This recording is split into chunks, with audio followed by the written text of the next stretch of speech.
This week on the Orange Box Podcast, we talk about the PlayStation's state of play, our final thoughts before the Switch 2 launch, and more. All of this tonight, but first, on to that beautiful Bean intro.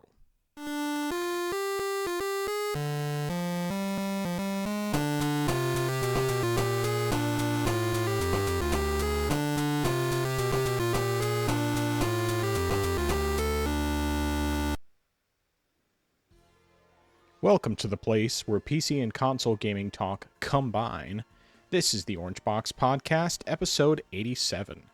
I am your host, the man who is the real-life inspiration for the Baby Steps protagonist, Nathan, also known as the Frozen Gamer 87.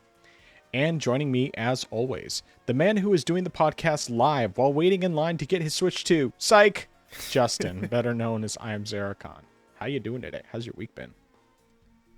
So last week, I actually forgot to mention this, but I had noticed while I was getting my everything set up for the podcast that something seemed weird about my audio interface, and it wasn't until we were actually done with the podcast and I was breaking everything down, I realized that the connector in my in the interface had actually come out and it was stuck. It was stuck and lodged into the USB cable. And like I can't get it out, but but I can actually put it into the interface and it works. It just shouldn't be, stuck in the actual cable. So I actually went ahead, even though it technically works and it was fine last week, I said it's probably not good to be using it. I don't know if or when it will go kaput as a result. I mean, I could try to replace the connector. I've seen people say that they've done that and that worked, but I'm not great with, I've never done any type of soldering before, so I don't want to try anything right now. So I went ahead and I bought a new interface, which I'm using tonight.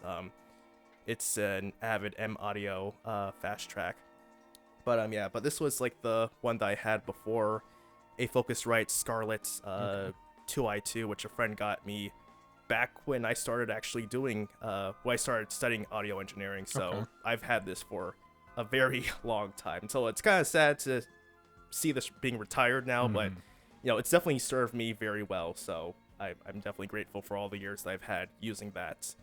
And let's see. And then I guess Saturday, just to spend some time with my mom, I took her out to dinner then, just to, spend some time with her. Just also do something different that I haven't done with her before, or at least not just the two of us. Like normally if I'm doing something with her, it's my sister as well. So it was just the two of us. So it was a good time then. But yeah, that's really it. Well, I guess one last thing I'll add is my job had a raffle today for some slightly used MacBooks, and I was like, I don't really need one, but I'll just enter anyway. Didn't win one, but my number was actually close. It was off by about 4 digits, and I was like, well, close but no cigar. But yeah, that's really everything that's happened today. All right, good stuff. Yeah, hopefully, I mean, it is sad whenever you have to retire electronics that you've been using for a long time, but at least you got a lot of use out of it, and it wasn't just something where like, oh, it's dead in no time. But yeah.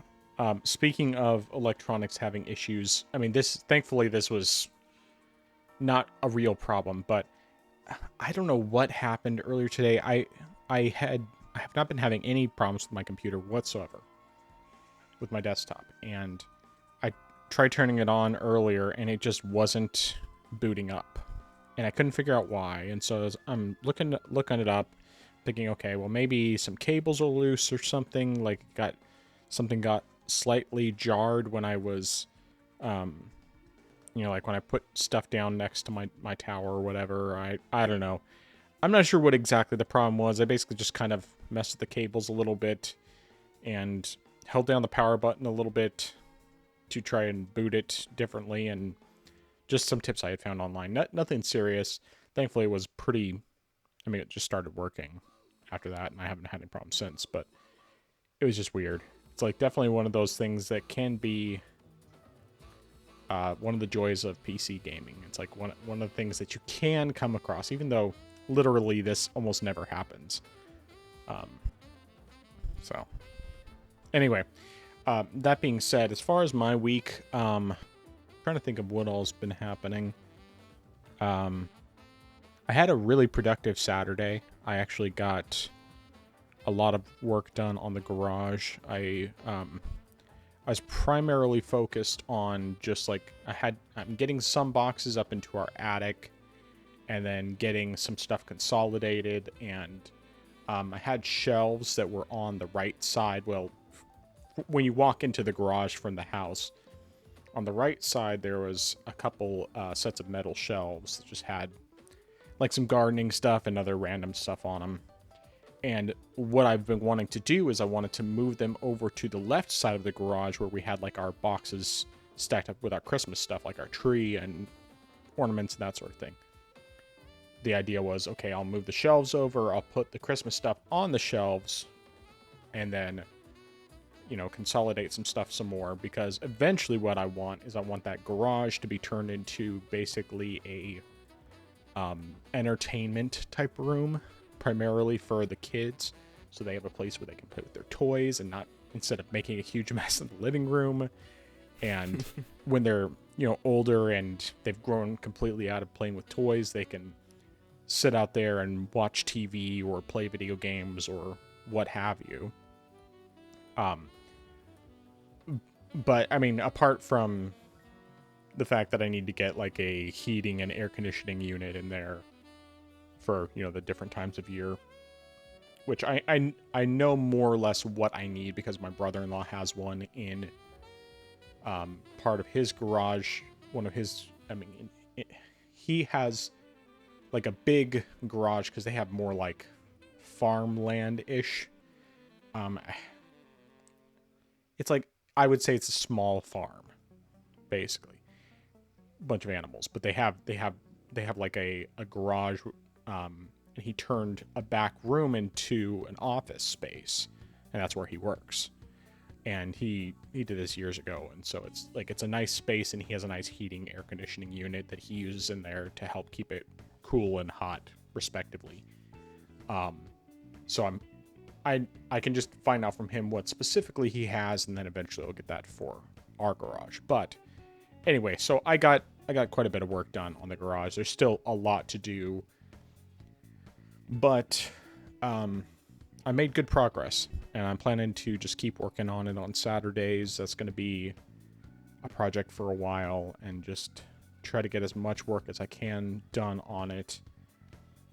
And the other thing is that there's like some old stereo equipment that was my dad's that I inherited that, it's just in boxes.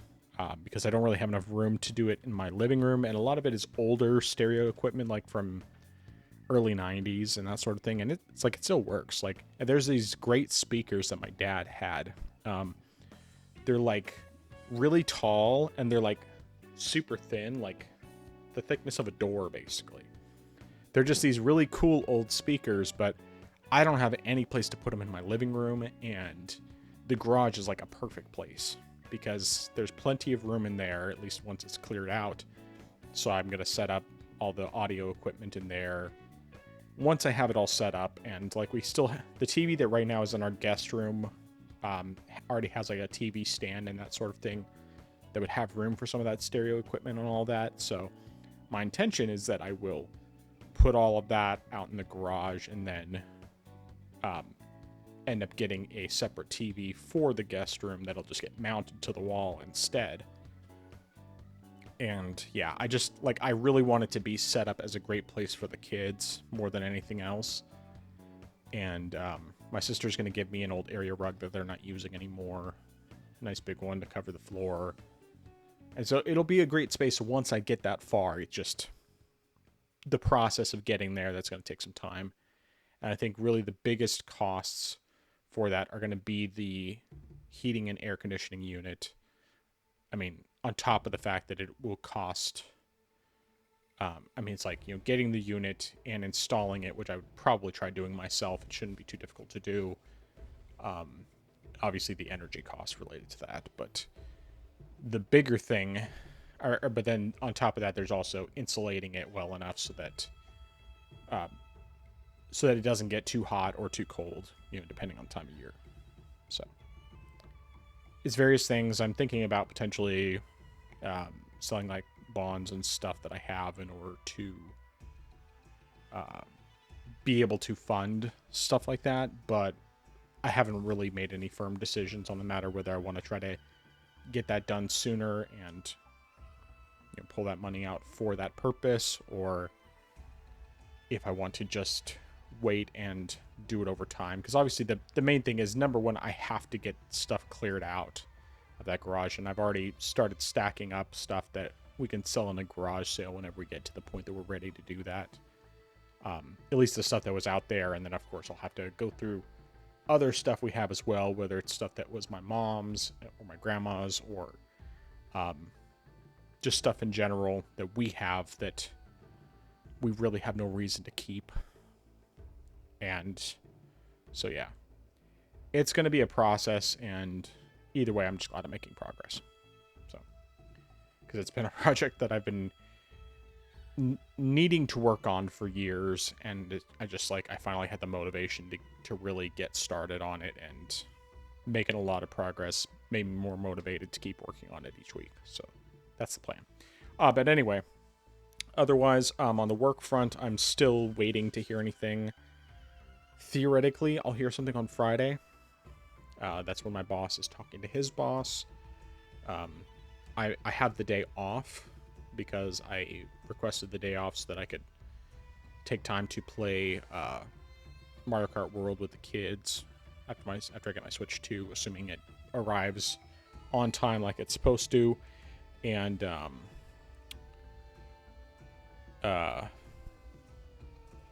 yeah, so since I'm going to be off, I just told my boss, like, if he talks it over with his boss and has an answer for me, he can give me a call. I'm fine with getting a call on my day off for that, because it's something I've been waiting to hear about for like 2.5 weeks now. So at this point, it's like, yeah, I'm totally fine with that, and we'll just kind of see what happens. But oh yeah, so of course I had mentioned before that my mower's been out of commission. I took it in to get it fixed, and unfortunately, it's because of the fact that it's mower season and they have to take time to not only repair it, even though they think it's probably going to be a pretty simple fix. They also test it throughout to make sure that it's actually working after they do the basic maintenance stuff that they say it is, because they think it's probably mostly that there's water in the tank, because we have a very humid area, and so when it's not being used for, from the time summer ends until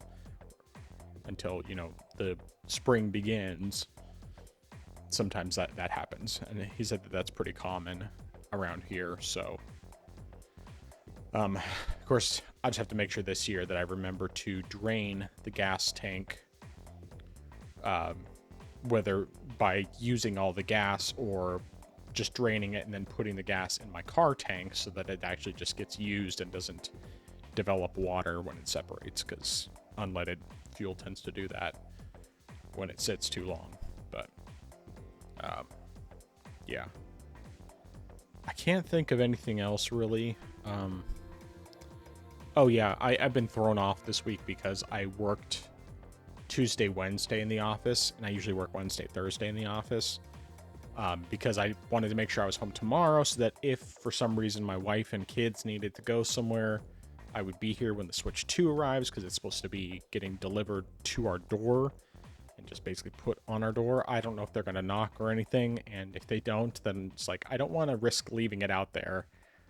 Yeah. I mean, yes, it'll be in boxes to where it's not obvious, and it's not really much of an issue in this neighborhood. It's a pretty safe neighborhood, but I still would rather not take any chances. So yeah, my Switch 2 shipped today. I mean, because they charged me a few days ago, it shipped today, and it's supposed to be here tomorrow. But my guess is it's probably just coming from their headquarters over in Arkansas. So yeah, I think that's everything. All right.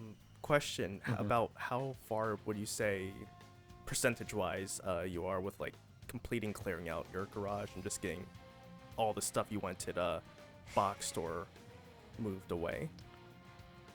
I'm gonna say probably like 50%. Okay, that's not bad then. I mean, because there's quite a bit of stuff in there that's just very much it's stuff we're gonna get rid of that we're gonna try to do in a garage sale. And it ranges from stuff that's in boxes to stuff like an old headboard that for my that was that my parents had on their bed, and like a footboard that was given to us to go with our bed, but it doesn't fit with our frame or anything, so we're just gonna probably get rid of it unless we can figure out some way to attach that. But then there's like random clothes that were my mom's, and then like some crafting stuff that was my grandma's, and to be clear, like this is all stuff we've already gone through with all the family, made sure everybody has the stuff that they actually want to keep and that they want to use. So it's basically just stuff that's sitting and it's not doing anything. So we're not getting rid of anything that has that's actually like family stuff, like pictures and whatnot, obviously, but we're getting rid of stuff that we're just never going to use and that is just taking up space, and um, there's just no reason to keep it. I mean, there's no sentimentality attached to it. Like my aunt, who's um, of my mom and her sisters, two of my mom and her sister. My mom had four sisters, and one of her sisters was born with a hole in her heart, so she was mentally handicapped and died in her 40s many years ago. Then her youngest sister got ovarian cancer probably like 20 some odd years ago and died from that. And then my mom just died. Now it's been about almost 4 years. So it's just the two sisters left, and of course my grandpa, my mom's dad, and my grandpa had been divorced for many years, but um, he passed away a number of years ago as well. So it's really just the two of them left, apart from all of us who were my parents' kids. So, and obviously, I mean, other grandkids. I should say, my cousins who are all still around from that side of the family. But yeah. So anyway, yeah. All right. This is a video game podcast. What have you been playing this week? All right. So I didn't intend on doing this, but I went back and played Wall World just because I really wanted to get those last few achievements, and I am pleased to say that I have accomplished most of that goal. Nicely done. I finally was able to initially just get one of the two weapons fully maxed out. Well, that was one of the achievements needed. It took me quite a while. It took me several runs to get it right, and also, again, I had to prep up before that run just because I lose 80% of the resources upon losing or winning every run. So I can only keep 20% of everything. And then I was like, all right, let me see if I can finally also survive long enough to get the secret weapon or the special weapon from one of the bosses, which actually requires you to lose to that boss first before you can get the weapon. Then I got that, and then when I went back to do a run, because you actually, in order to get the achievement, you have to actually defeat the boss in the final phase that you go up against it. And the first time I tried it, I don't know if I got the timing wrong, because you have a limited window to fire the weapon before the boss actually fires its instant kill weapon. And I must have mistimed it because it shot me and killed me, so I'd try it all over again. And this time though, I'm glad. Like I said, I was able to get it right, and I finally beat it. And Good. it's such a relief because after you kill the boss, similar to the base game, once you defeat that boss, in the third phase, you do not encounter it in any runs anymore. Oh, So that nice. gives you plenty of time to like look for more resources. You're not fighting against a clock, and it's very also useful for the other achievements that I needed, which was leveling up the other weapon, and then the one that I'm still working on, which is get all the blueprints for all the weapons, which is I think I only need 2 more blueprints, which is great. But the problem was I had before was the fact that I think the last ones are only available in the final area before you technically beat the before you can actually beat the DLC. And the problem is the fact that you use up so much time. You don't have, and it takes a long time because the caverns are very large, and you can't get to the actual end of the cavern to find the blueprint. So you're running out of time, and you can't go ahead and do what you need to do. But since, like I said, taking out that boss, it gives you plenty of time to explore the caverns and just like try to find the end so you can get the blueprint. So I've got 2 of them before. I just need 2 more, and then after that, I will be completely done with the game, and I can just move on. Now, initially, before I wasn't going to consider getting the sequel that's going to be coming out in the future, Wall World 2, but now I'm thinking maybe I might get it. I don't know. I may or may not, but I'll just see. But yeah, that's what I've done with that. Other game, next thing I've been playing, which was on Monday, was Deep Rock Galactic, and I don't think I've mentioned this before, but it's a team-based mission game where you play as dwarves, or I guess science fiction dwarves, going to do different missions, mining and stuff. And I played it a long while ago with some buddies, and we started it back up again, and it was crazy because the first mission I did with them, which this has never happened to us before. This mission, unlike any other one, I guess you're in a poison chamber or you're just in a poisonous cavern because you constantly need oxygen, which has never happened before. And so, like, after about 20 seconds, you run out of oxygen and you start dying. And there's a robot called Molly that gives you oxygen, and you have to go up next to it. And fortunately, it can move around. You can call it, but it just moves so slowly. And if you go too far ahead and you run out of oxygen, that's a problem. And that's unfortunately something that we constantly encountered during our run, where we kept running out of oxygen, and we were saying, "Where's Molly? Where's Molly?" Like someone summon Molly. And we constantly kept reviving each other just because we went too far and for our own good. Now, fortunately, that was the only mission that had that issue with oxygen, because later ones, actually, technically, even though that was the easier mission as far as like ranking and whatnot, the harder ones were a cakewalk compared with that one, just because we didn't have to worry about oxygen. That was definitely great. Now, the end of the mission we were playing, which was we had to take it down this giant core or something like that, and that's sort of the clip that you're seeing now. That was definitely that was a real pain, just because there were bugs that kept popping around when we did not need them to. Trying to also figure out the patterns of some of the different phases was a trial. And I mean, also, we kept getting sniped left and right like several times. And I mean, I know I went down at least once. I can't remember if someone else went down during the fight as well, but like, I know that we had to revive each other like a couple times, and we were almost on the brink of death near the end. And fortunately, we got the final blows in, and we made it out just in the nick of time. And also, we were also again running out of oxygen, which was a problem.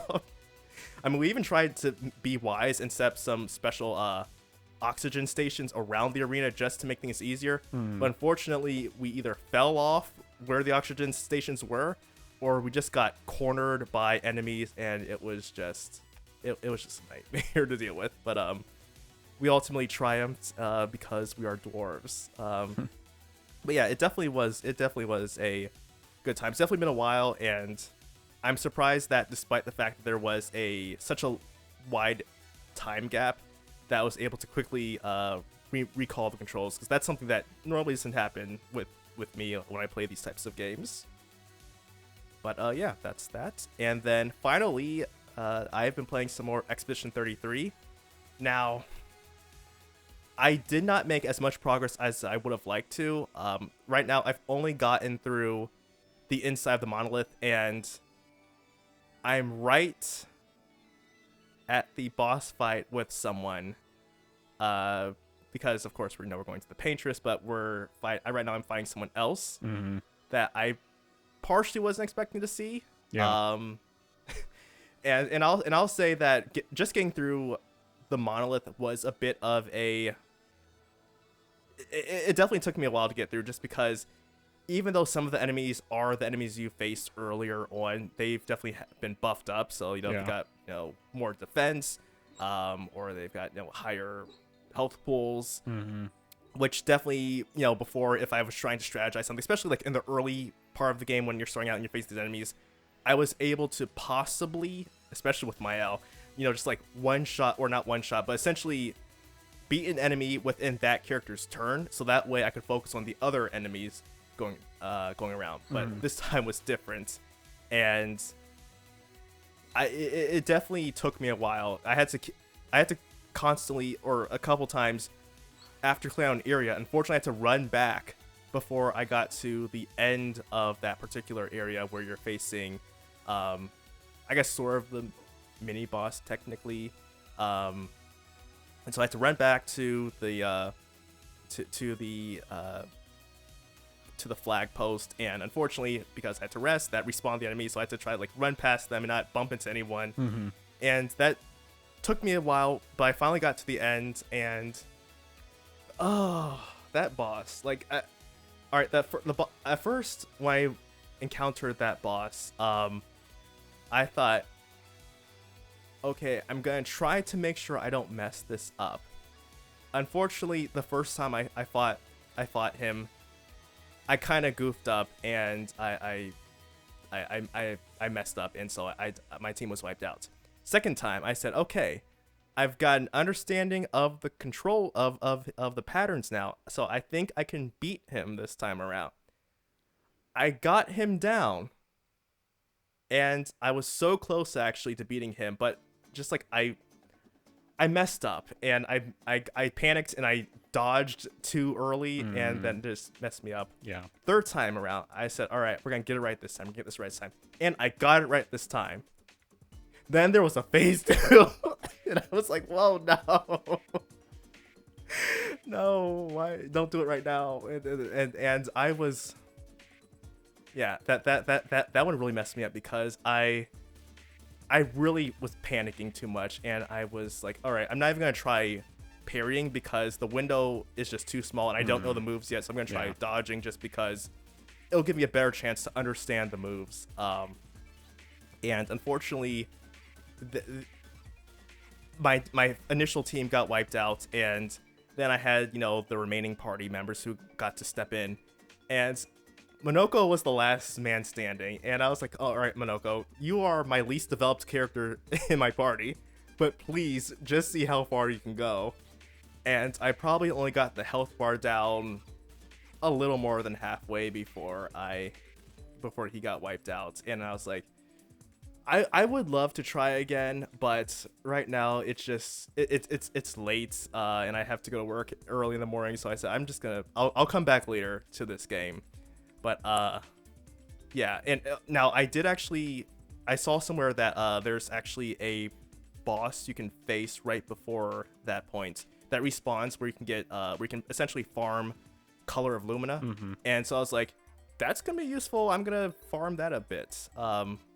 I feel like after I'm able to deal more damage, and not be capped at 9,999, it'll help a whole lot. Yeah.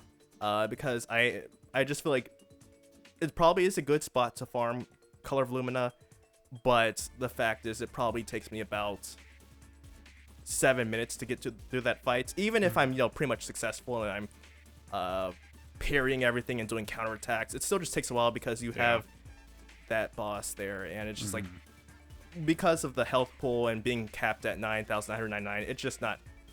It works, but just like not good for me right now. So I might come back later on after I get that ability that allows me to deal more damage, and then I'll maybe farm a little bit more.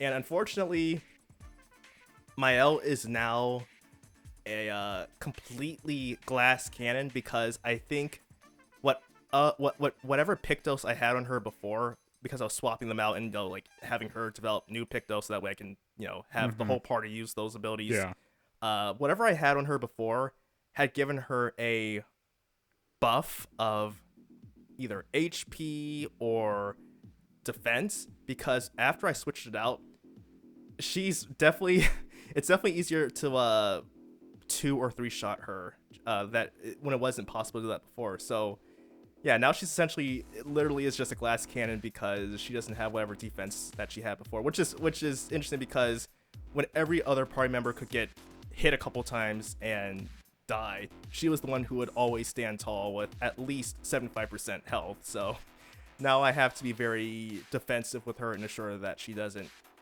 get wiped out too soon.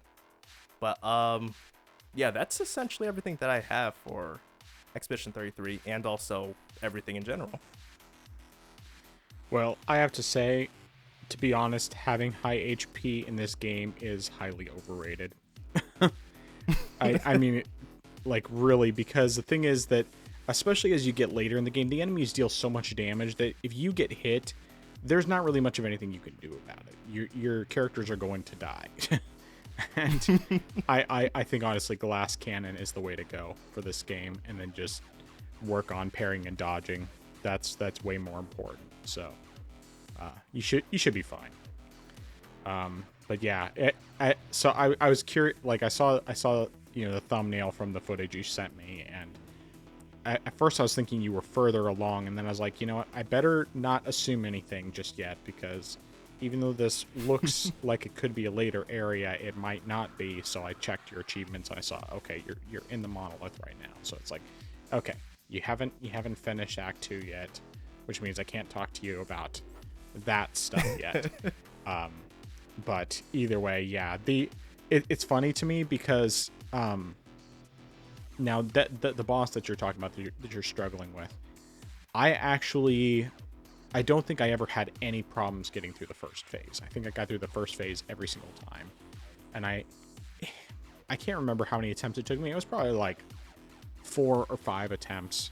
But first phase was always pretty easy. Like I don't think I ever died during that, or at least not, like my party never got wiped out. And the second phase I had a lot more trouble with, but I think part of it also is because of the fact that I had done so much of the side stuff, and because expert difficulty actually has more experience earned, that I was probably higher level than you are, would be my guess. I did not bother with farming the Lumina,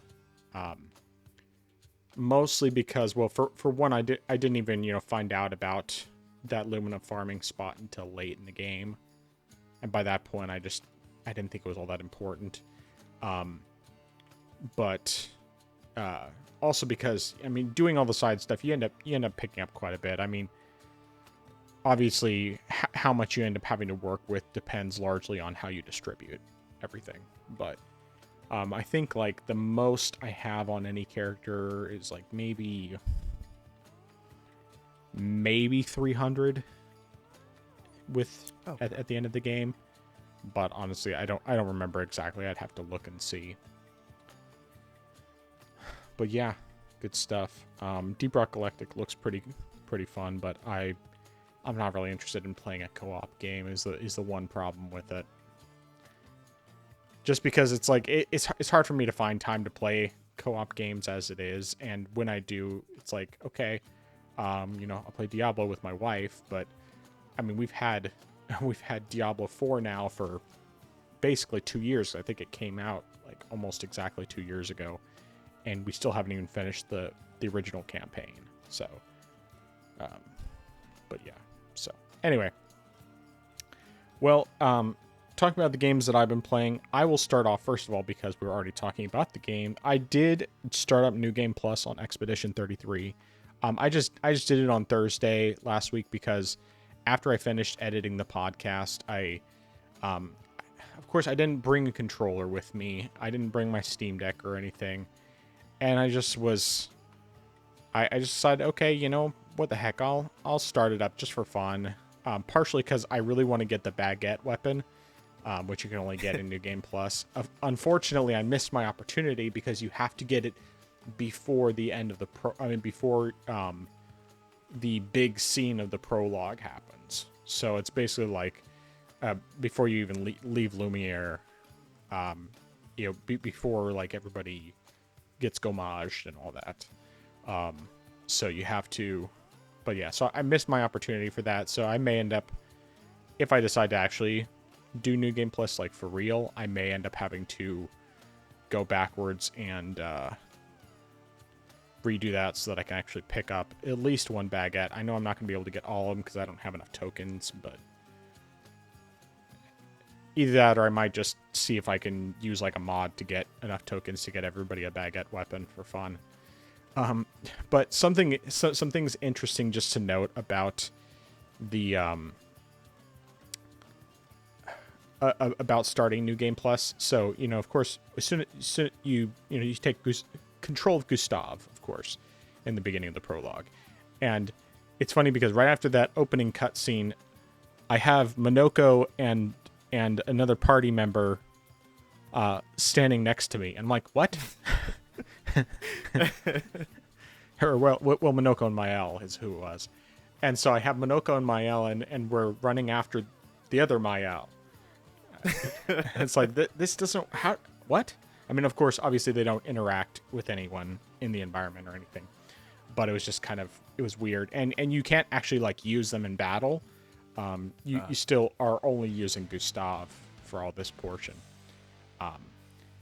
I would imagine probably once I get out of Lumiere, then I should be able to use the other party members. Because it's like you see them following you around. It's just the prologue, it's very much set up to where you're only playing as Gustav and you don't have anybody else in your party. So yeah, that's just an interesting thing. My parry timing was horrible though. I didn't do so well against Mael. She definitely has a lot more health though. The couple times that you face her in the prologue, because Gustav was dealing above the original damage cap, and was still not taking her out. So obviously everybody has increased health for New Game Plus. So anyway, that being said, I'm not really planning to dive into this, at least not anytime soon. It was more just I felt like messing around with it a little bit. I ended up playing with mouse and keyboard because that's what I had available. And I figured, well, if New Game Plus is a good place to test it out some more, because it's nowhere near as big of a deal if I don't do so hot. Because it's like, I don't have anything to lose, but I, got through the mime again and all that, and basically just went to the spot right before heading out. And I stopped at that point, and more likely than not, if I go back to it, I'll just reload my save from the beginning of the prologue, or at least from before going down into the big Gommage cutscene, so that I can actually go back and get a baguette weapon, at least for Gustav, at the very minimum. So, yeah. But as to be expected, I did, play some more Darksiders 2. I didn't play a ton. I basically just finished up like another dungeon area that had like this. Oh, well, it looks like my footage glitched out, so I guess I will have to fix that in post. Yeah, my Steam Deck's been having issues with recording. It seems like it might be a widespread problem though, so it might not just be me. But anyway, so I just played. There's like this arena you have to go to, and you're supposed to face this this boss, and like it's made to beat out like super intimidating. Like, oh, there's nobody can ever beat him. And sure enough, I beat him on my first try. It wasn't even. I didn't really have a difficult time. I mean, not that he was like easy, but compared to like especially Dark Souls bosses, it was nothing. So yeah, I didn't play a ton of that. I did play a bit more Minecraft Dungeons with the kids. We were able to get through an entire level together this time, and including getting another Eye of Ender, so that was good. It's good that I'm able to still play this game with the kids, and even though we're only really completing one level at a time, it's still progress. And I know that especially my two younger kids, they don't have the attention span to play more than that. So one level per week is plenty, because the levels take a while to get through. So, but the thing that I ended up playing by far the most this week. So let me back up ever so slightly. I was, like I'll have random YouTube videos that I listen to throughout the day, throughout work days, because usually it just helps me to focus a little bit better. And I came across a video where it was someone used the Day 1 Dark Souls 2 guide from IGN to beat Dark Souls. And so they're playing through everything, and turns out the guide, despite having some really weird tips at times, and like the guy followed the guide exactly, like to the point where it said you should be proud of yourself and you can tell your dad. And so he calls up his dad and tells him, I beat this Haida that was in this random spot, and all this other stuff. And so anyway, watching him play through that, I saw all the bosses that were in the base version of Dark Souls 2, not Scholar of the First Sin, which is the version that includes all the DLC and a variety of other changes to the game, including enemy placements, number of enemies, various other factors here and there. So watching him play that, it was like, I think I'm only missing like one boss that I haven't beaten yet. Because I was watching all the things, and I know he didn't fight every single boss, but all the bosses he's faced, it was like, I'm pretty sure there was only one single boss in that entire set of enemies that I had not faced. So I decided to boot up Dark Souls 2. Now, I'm going to say right now, unfortunately, because of the Steam Deck recording issues, I have like no Steam Deck footage, which is really disappointing, because I got through quite a few bosses and I thought I recorded all of them, but apparently none of the footage is usable, because it basically has about 4 to 5 seconds of footage, and then it freezes on a frame and just gets stuck there the entire time. So all you have is audio, and it's just it's very frustrating that it does that. And then I'm having issues with my capture card being weird about recording stuff from the Steam Deck, or displaying the signal correctly. And of course, the last time I had that was when I had to completely reset my Steam Deck. But that was all. This isn't a Steam Deck issue. This is something to do with the capture card. It's weird. I don't really like. I thought I had fixed it, but it's still having issues. So anyway, of course, I've been backing up my save, so regardless of anything else, I'm not going to lose my progress. So anyway, so of course, where I had previously been stuck was fighting the ancient dragon. And of course, I was completely out of human effigies, so I didn't have any way to regain humanity so that I could summon someone to help me in the fight. I had previously seen, though, a strategy that's supposed to work for facing him, that's more of a legitimate way to fight him rather than a quote-unquote cheese strategy. And after multiple attempts trying to beat him with alternate strategies, trying to just do things my own way, I decided, okay, I'm going to try out this other strategy. And at first it didn't seem like it was working for me. Like almost like the strategy they had come up with was based on the original version of Dark Souls 2 and not Scholar of the First Sin. And so maybe the enemy just didn't behave quite the same. But ultimately, after I kind of figured out what I needed to do differently than what I was doing, I was able to beat the Ancient Dragon. And like I said, unfortunately, I don't have any footage for it. There's no achievement to prove it. Basically, the extent of what I could do is I could record me going to the arena and you'd see that the dragon's not there anymore. And thankfully, the enemies don't attack you after you beat the dragon. They still ignore you as long as you don't attack them. So that's good. But even with that being said, so having beaten the Ancient Dragon, that made it so that I had enough giant souls to where if I went and fought Vendrick, then I would be able to deal the normal amount of damage to him. He would deal the normal amount of damage to me instead of more than usual. And took a handful of tries, but I was able to beat him. Key thing on that was just not getting too greedy on my attacks and making sure that I actually like watch for his tails and then dodge. I didn't even attempt to parry him because even though it's theoretically possible, dodging was just going to be a lot easier. And I don't think you can riposte him even if you parry him. So it's like, I mean, unless I could figure out the exact timing, there really was no point.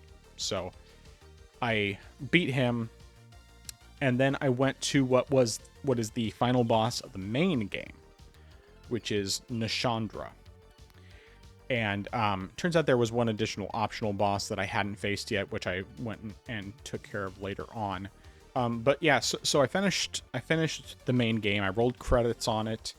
Thankfully, after you roll credits, it just takes you back to Majula, to the bonfire, and then when you use the bonfire, you have the option of choosing to start New Game Plus.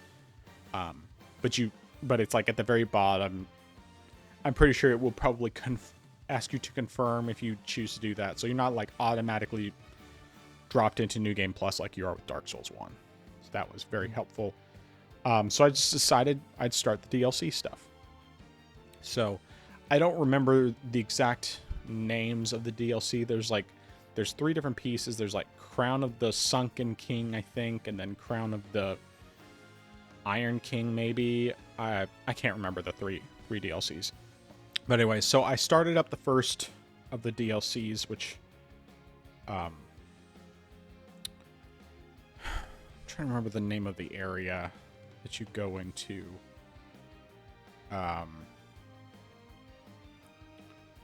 It's like Dragon's Keep or something like that. Anyway, so I start up this area, which is in like a decrepit tower, has like some zombies and stuff, lots of enemies that poison you.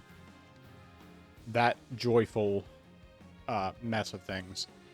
And initially when I'm going into this, I'm coming across these enemies and I can do a lot of damage to them, so damage is not an issue. I'm like at level 130 something at this point, so it's no big deal. But still, enemies will gank you and all that if you're not careful, if you don't know placements and all that. Initially, going in, dealing with some of these groups of enemies, I'm like, is this going to be something where I'm very quickly going to decide I don't want to do this like it was with Dark Souls 3? And I was not particularly happy with how things were going initially. But I just decided, I'm just going to push through. I'm going to keep working at it. And once I made that resolution, I was able to keep going, and I didn't really have any major issues. I mean, obviously, I still died plenty. I died enough to where, after a while, a lot of the enemies despawned because I had killed them enough times from all the times I died. That's the one thing that I actually really like about Dark Souls 2 over the others is just the fact that enemies do despawn after a while, which makes runbacks easier if you die a bunch, or if you happen to take the time to kill all the enemies until they stop respawning. So I went ahead and I fought There's a 2 boss chain. There's Nashandra, or I'm sorry, there's Alana the Squalid Queen, which I think I probably beat her on my first try. Maybe it was my second. I can't remember. It wasn't. I think it was the second try. It wasn't overly difficult. And then right after that is Sin the Slumbering Dragon, and he actually, he wasn't overly difficult, but he still took me a handful of tries to get through. Partially because initially I couldn't quite figure out what he was weak to, and just made some dumb mistakes. But I was able to get through without too much difficulty. Then I get to a separate like side area that's in that DLC that has a group of 3 bosses, and this is the Afflicted Grave Robber, the Ancient Soldier, and the Old Explorer. Basically 3 different classes of enemies. Like one of them is an archer, another one is basically like a dexterity based soldier, and then the third one is literally Hovel. And it's like just this arena that's just like inside a cave. There's some spots where you can drop down, and there's like water down below and that sort of thing. And I think this probably took me maybe 2 or 3 tries. It wasn't overly bad once I realized that if I drop down into the water, they'll follow me, and it slows them down enough to where I have time to get away, and then I can take them out one by one more easily. I ended up getting pretty good at parrying Hovel, so I was able to parry him a lot of the times, and of course, once I parried him, I could do the riposte, and the riposte did a lot of damage. So that was super helpful. And one thing I will also mention is that I've been almost exclusively using the Great Sword now, because as much as I love Zweihander in Dark Souls 1 and Dark Souls 2, I don't like it quite as much. Like it has basically the exact same moveset as the Great Sword, except that it's a little bit weaker, but it's also lighter, so it's easier to carry. You can do more attacks. So it's like I've kind of switched a little bit here and there, but for the most part, I've been using primarily Greatsword. And so yeah, it took, like I said, it took a few tries, but once I started using that strategy of going into the water, I think once I decided to do that, then I was able to get through the fight without much difficulty. It just, takes a little bit of time because you attack where you can and then jump into the water and run away from them and then get out, lure them out, attack, run, jump into the water, and keep doing that until you get them all taken down. I think I had to take out the archer earlier, though, because of the fact that he was just going to be a real pain in my butt. So especially since he was using a great bow and, his giant arrows. And so, yeah, that one was pretty interesting. But after I had finished this, so this was basically this and just, like a couple of minor things in this area was the end of the DLC. So I realized, oh, there's one guy on my list that's from the base game that I've never beaten, the Dark Lurker. So the way the Dark Lurker works is, and depending on how much of Dark Souls 2 you played, because I don't know exactly, I can't remember where you got exactly, there are 3 different spots in different areas of the game where you find, like, it's like a dark platform, and then there's a guy in a wheelchair that you talk to. And this guy is for the Dark Something Covenant. Once you've found him in the 3 separate areas around the map, it's in 3 completely different areas. Once you've talked to him in all 3 areas, then you can join his covenant, and you can enter into like this dark world, basically, where each one you face a number of invader-like enemies, and then you have to light a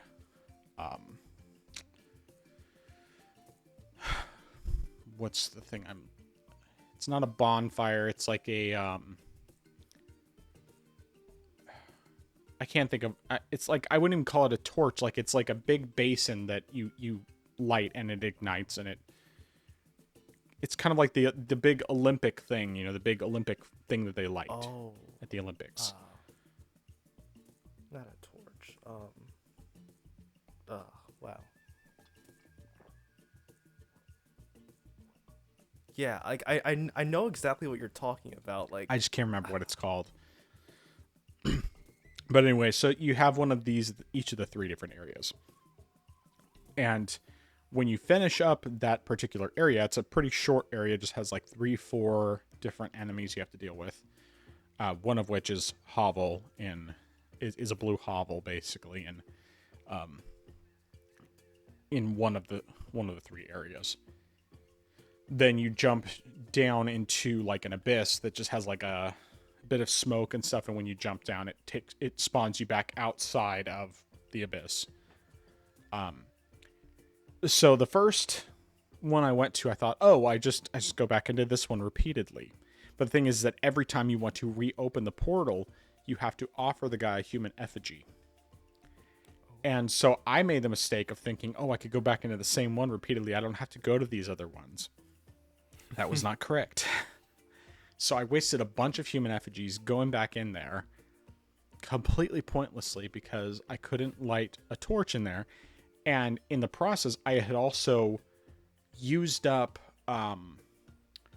when you're in there, there's no place to light a torch. You can't take a lit torch in there,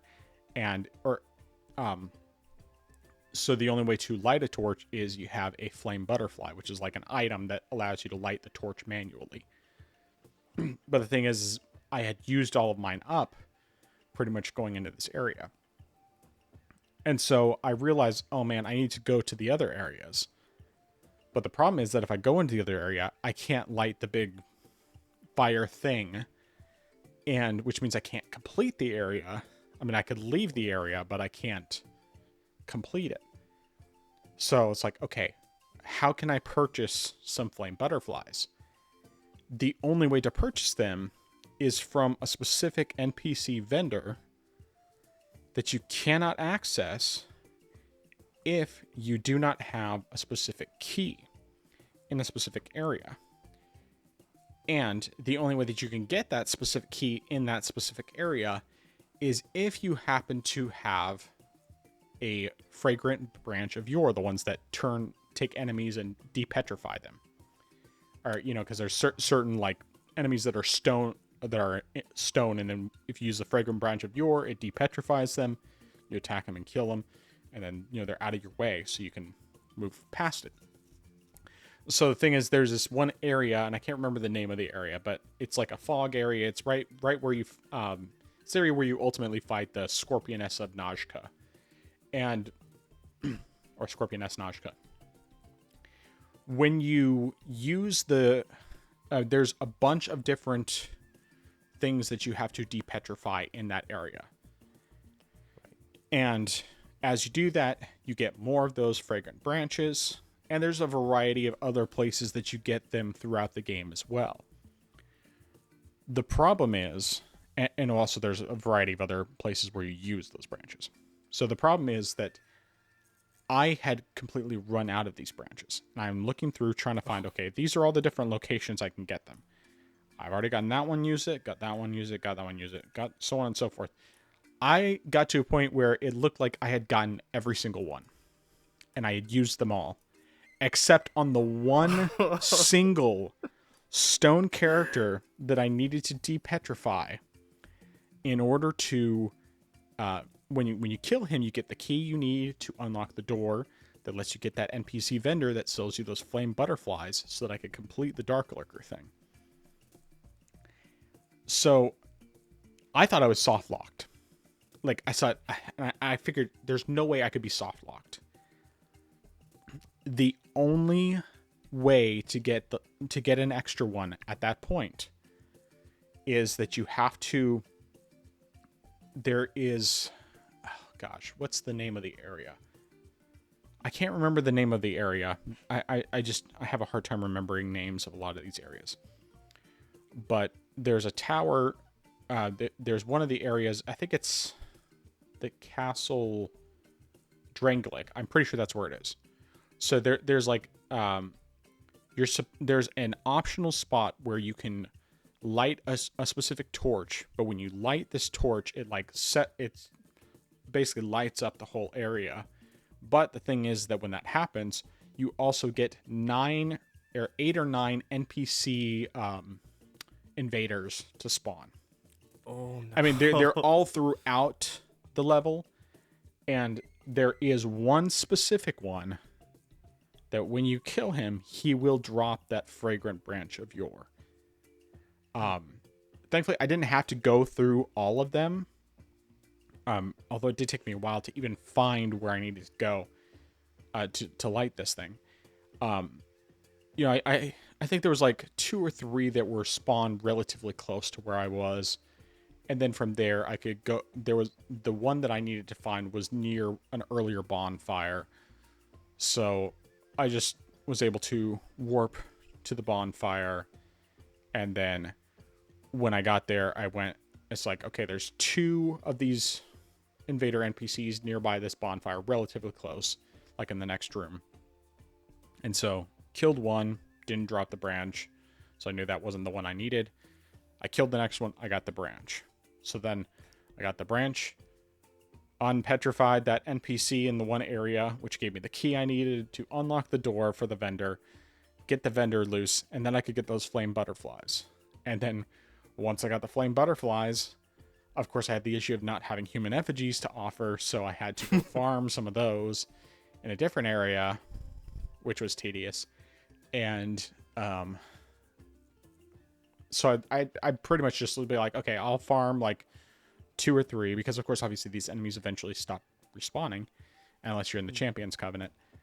And farm 2 or 3, go to the next area that I need to go to, get through it after sometimes several attempts, light the thing, and then go to the next area, rinse and repeat until I had completed all 3 areas.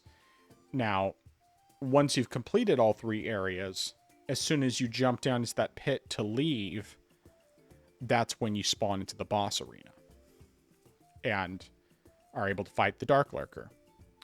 So I had attempted it, didn't have much success.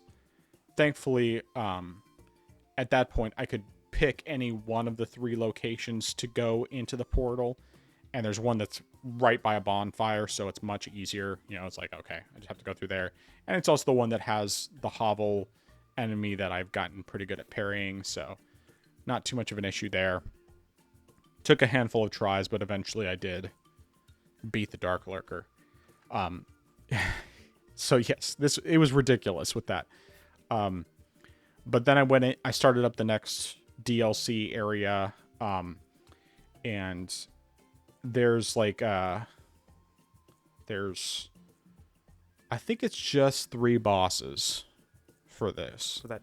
For that particular area, or just that DLC? For the DLC. Okay. Because I'm pretty sure as of this point I've actually completed that second DLC completely. Okay.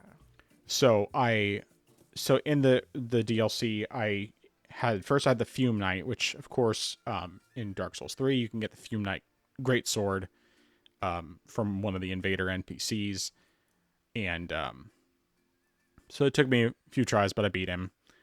And then I had the new version of the Smelter Demon, which this time, instead of being a fire element, he's a magic element. And the run back to this guy was just one of the worst I've dealt with. It was easily one of the worst, because you have melee enemies, you have sniper enemies up high that are difficult to reach. Most of the sniper enemies are not really weak to anything, and so you use arrows on them, or well, I should say they're weak to melee attacks, but you can't reach them unless they happen to come down to you. So it's having to slowly pluck away at them with arrows. And I even had NPC summons, and I'm also at a point now where I have the ability to. There's a shrine that you can go to, the Shrine of Amana, which it's kind of a later game thing. If you go to this area, then you can actually restore your humanity for free. It's just that you can't have any human effigies in your inventory. But you just go to the fountain, pray to it, and then you restore your humanity, and so then you're good to go. So then I could summon these NPCs to help me clear out the areas, and eventually I got to a point where there's no more enemies for me to fight in between the bonfire and the boss. But yeah, the smelter demon this time took way too many tries. It was ridiculous, and I hated him so much. Of course, he was also resistant to sword attacks, so I just ultimately just had to use my club on him. Beat him to death with that. But the yeah, that one was really annoying. That was probably the worst of them all that I've had to deal with. So then I got to the last of the bosses for the DLC. And this is Sir Alonne, Alonne.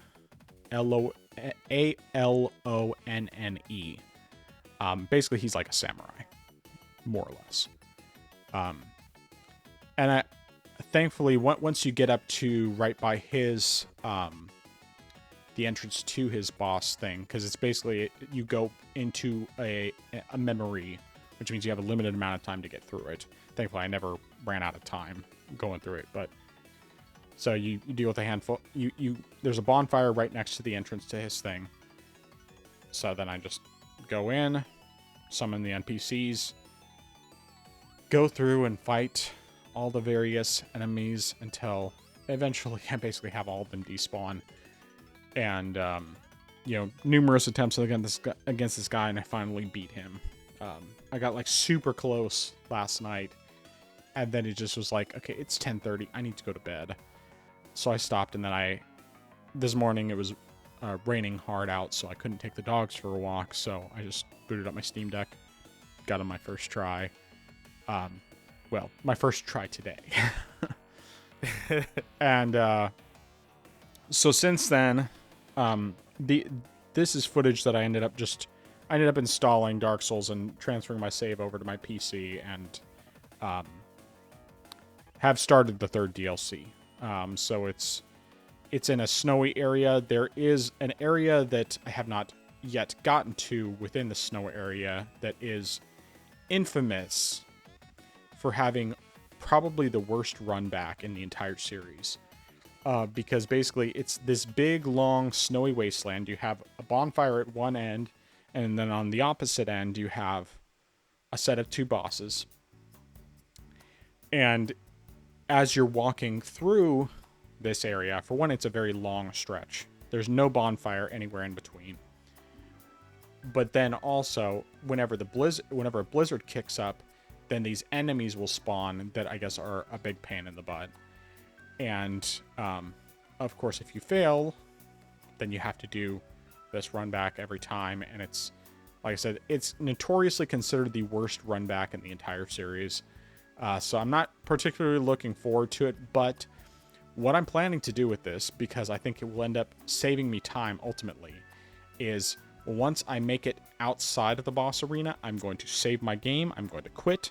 I'm going to upload my save to my Google Drive, and then I will attempt the fight. If I fail, I will close out the game. I will copy the save again from my Google Drive back into my Steam Deck and try again from that point. And I'll just keep doing that because that's going to be faster than the run back. It will be much faster doing that way, and I will die less often probably. So that's what I'm going to plan on doing for that, and I think that is the best course of action. But yeah, the only thing, I mean, I haven't done a whole lot yet in this third DLC. I basically just made it to the second bonfire and a little bit past that, and ended up dying and all of that good stuff. But yeah, I mean, I will say, as an overall thing, I'm glad I decided to get back into Dark Souls 2 and, really, really dive back into it. I was hoping that maybe I would be done with everything before my Switch 2 arrives, because I just kind of was at a point where, like, yes, I was still enjoying Darksiders, but because of the fact that I was motivated to get back into Dark Souls 2, and then, of course, I managed to, beat the ancient dragon, and then Nishandra, who was the final boss of the game, I was much more motivated to be like, okay, if I complete this game first, then that's like a really good stopping point before I jump into something on the Switch 2. Hmm. And because of the fact that I don't have another game in the series that I am like, oh, I have to play this next. Whereas if I had stuck with Darksiders 2, it would have been like, oh, now I want to play Darksiders 3, but then I also have Darksiders Genesis. And so it ended up just being kind of a better choice on my part. And um, yeah, so basically, unless my Switch 2 arrives really late tomorrow, then I will probably not finish this before the Switch 2 arrives. But more likely than not, I will still end up spending a good amount of time just trying to finish it up before I like really get into anything on the Switch 2.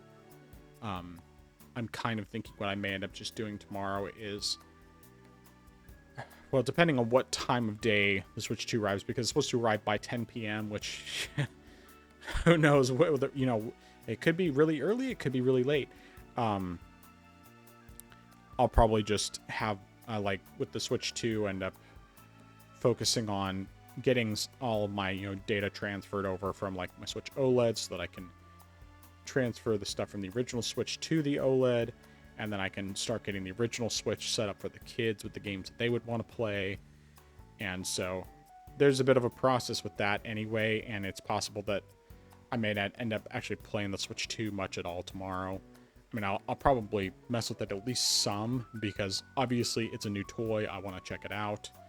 I definitely am curious to see whether or not Xenoblade Chronicles X has any sort of update, even though I think that's probably just going to be something that they roll out later. But yeah. I think that's basically everything I have to say. I know I talked a bunch about Dark Souls 2, but you know how it gets when I start talking about Dark Souls. Nice. Was that the only other game you had? Yeah, or that was do you it. have- Okay.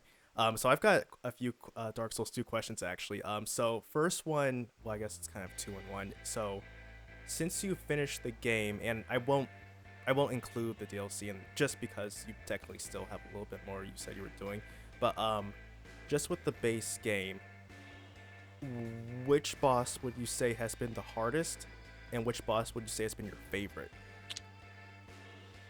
Oh, I'd have to think about that. I know I didn't have to cheese any of the bosses. I didn't feel the need to cheese any of them. I mean, of course, after I cheesed so many bosses in Dark Souls 3, I felt that much more like I didn't want to cheese them. But, the hardest boss, to be honest, I really don't know. I'd have to look through the list of bosses again. Actually, I have that list on my phone. Let me look and see if there's anyone that stands out to me as harder than the others. But my favorite, I think looking at the list is going to give me my best option here. So let's see here, because I have this full checklist here. Looking at from the beginning here, so oh, never mind. That's not the full boss list. That's just all the ones that I had on the checklist. Yeah, I don't know. I don't think I can answer either of those. I don't think I really have an answer for either of those. I had more difficulty. I mean, the boss runbacks were the hard part. The bosses themselves varied quite a bit. I mean, some of them definitely took me more tries than others. But I died way more often to bosses, to the run back, than I died to the bosses themselves. I guess maybe I could say that that my favorite boss might be the Pursuer, which is, of course, the second boss, and it's just because of the fact that you can just kill him super easily, which is just hilarious. Just yeah, I think that's quite funny. But otherwise, yeah, I don't think I really have an answer.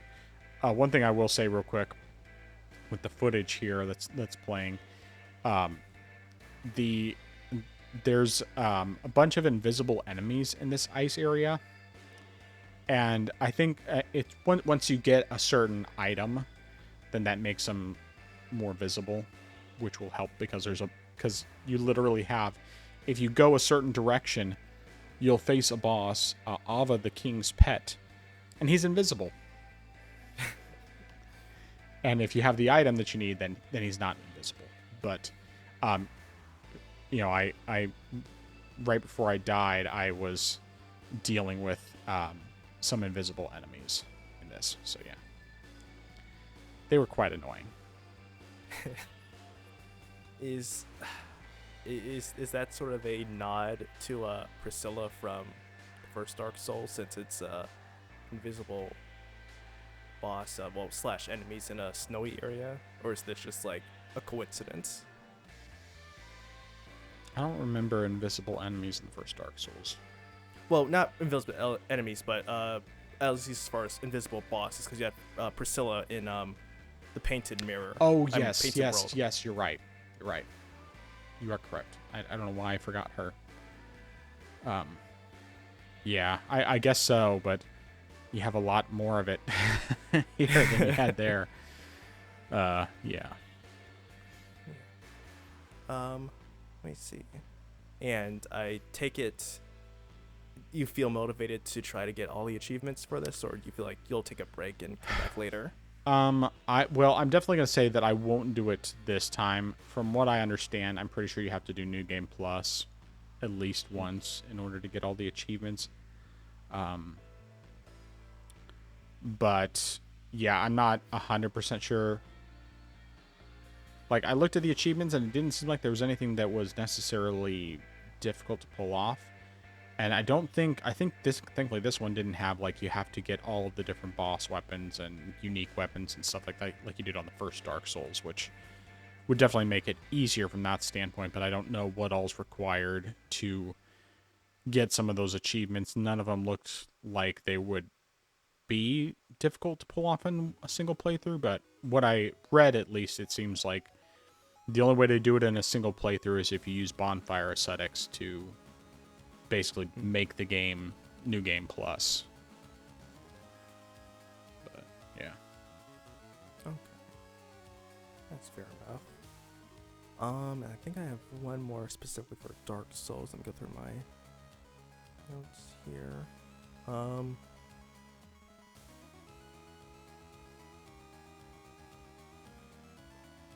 no, I'm sorry. This was just talking about the DLC.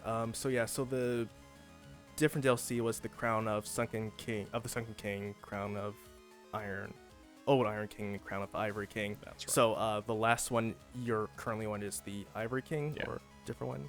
Okay. Yep, that is it. That's correct. Okay. So yeah, I think I have like 6 more bosses left to go, and of course all of them are in this DLC. So yeah, I have no, it's 5 bosses, the 3 king's pets, the burnt ivory king himself, and then Aldia, Scholar of Sin, which I believe you can't even do until you've completed all of the stuff for the DLC. Or rather, the rest of the stuff for the DLC. So yeah. Cool. But I'm enjoying myself. Having really given this game a fair shot, I definitely understand a lot of the hate of this game. There's a lot of things to criticize, but there are some things that I like better in this game. Obviously Dark Souls 1 is still my favorite, and I still think Dark Souls 3 is a better game. I will say, though, that having, given this DLC a real shot, it's motivated me to actually go back and try the DLC of Dark Souls 3 again later on. It's not going to be soon because, of course, I very much want to play some games on my Switch too, especially since I have, quite the backlog there as well. But when I feel next time, after I finish all the Dark Souls 2 stuff, when I have a hankering for some more Dark Souls, I will probably do the DLC for Dark Souls 3 and just focus on it. Probably just get like look at Fighting Cowboys walkthrough or something, and then use that as my basis to help me get through it. Just have a better idea of what I'm having to deal with, because I was doing it more blind when I was trying to do it on my own. I mean, I was using a checklist, but that's not quite as helpful as actually seeing everything on screen. So, yeah. Stuff. Yeah. Oh, and this was just a comment I had that I made note of earlier. Is I was just curious about what it would be like if you actually could bring in your party members from in the new game plus, just for the sake of seeing what, you know, early game Mael versus like your your Mael from the original game with her gear, you know, Right. see how that would turn out. Yeah, well, I Even mean, with they scale everything from what I can tell. So, Okay. And I guess even taking consideration expert mode as well, it Yeah. scaling with that too. Okay. yeah, I have no reason to switch off of expert mode. I mean, I made it through the entire game on expert, and I don't see any reason why I would want to change that. Especially because, like, I remember when I tried switching over to easy after doing hard on Ghost of Tsushima, and just how quickly I was like, this is boring. I don't like this. This is way too easy. It's just not fun. So then I switched it to hard plus instead. But yeah. Okay, then. Yeah, that's everything I have. All right. Good stuff. All right, so this evening we have a few different news topics to talk about, and the biggest thing, of course, I think at this point was that we had the PlayStation State of Play today, and there's a whole bunch of different stuff announced. Surprisingly, had some better announcements than I was expecting. I will say already, the vast majority of them are going to be multi-platform. I think there's only a handful of games that are specifically PlayStation exclusives, or at least temporary exclusives. But yeah, like I was looking up the majority of the games. I was looking up the games that looked interesting to me as we went through the State of Play on Steam, because I watched it after the whole thing was over, and I think there was only like maybe 3 or 4 games that I looked up that were not listed on Steam yet, and those ones, it was like, it's obviously going to come to Steam, especially because they're not. I mean, we know the PlayStation first party games are coming to Steam eventually, or well, PC in general.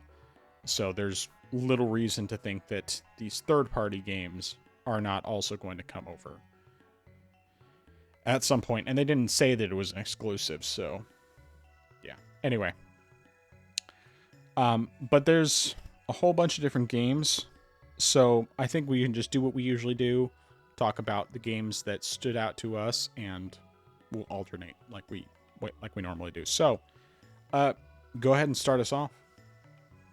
All right. So first game I'm gonna mention is going to be, this one was a huge surprise because I did not think we would see this, and that is Bloodstained: The Scarlet Engagement.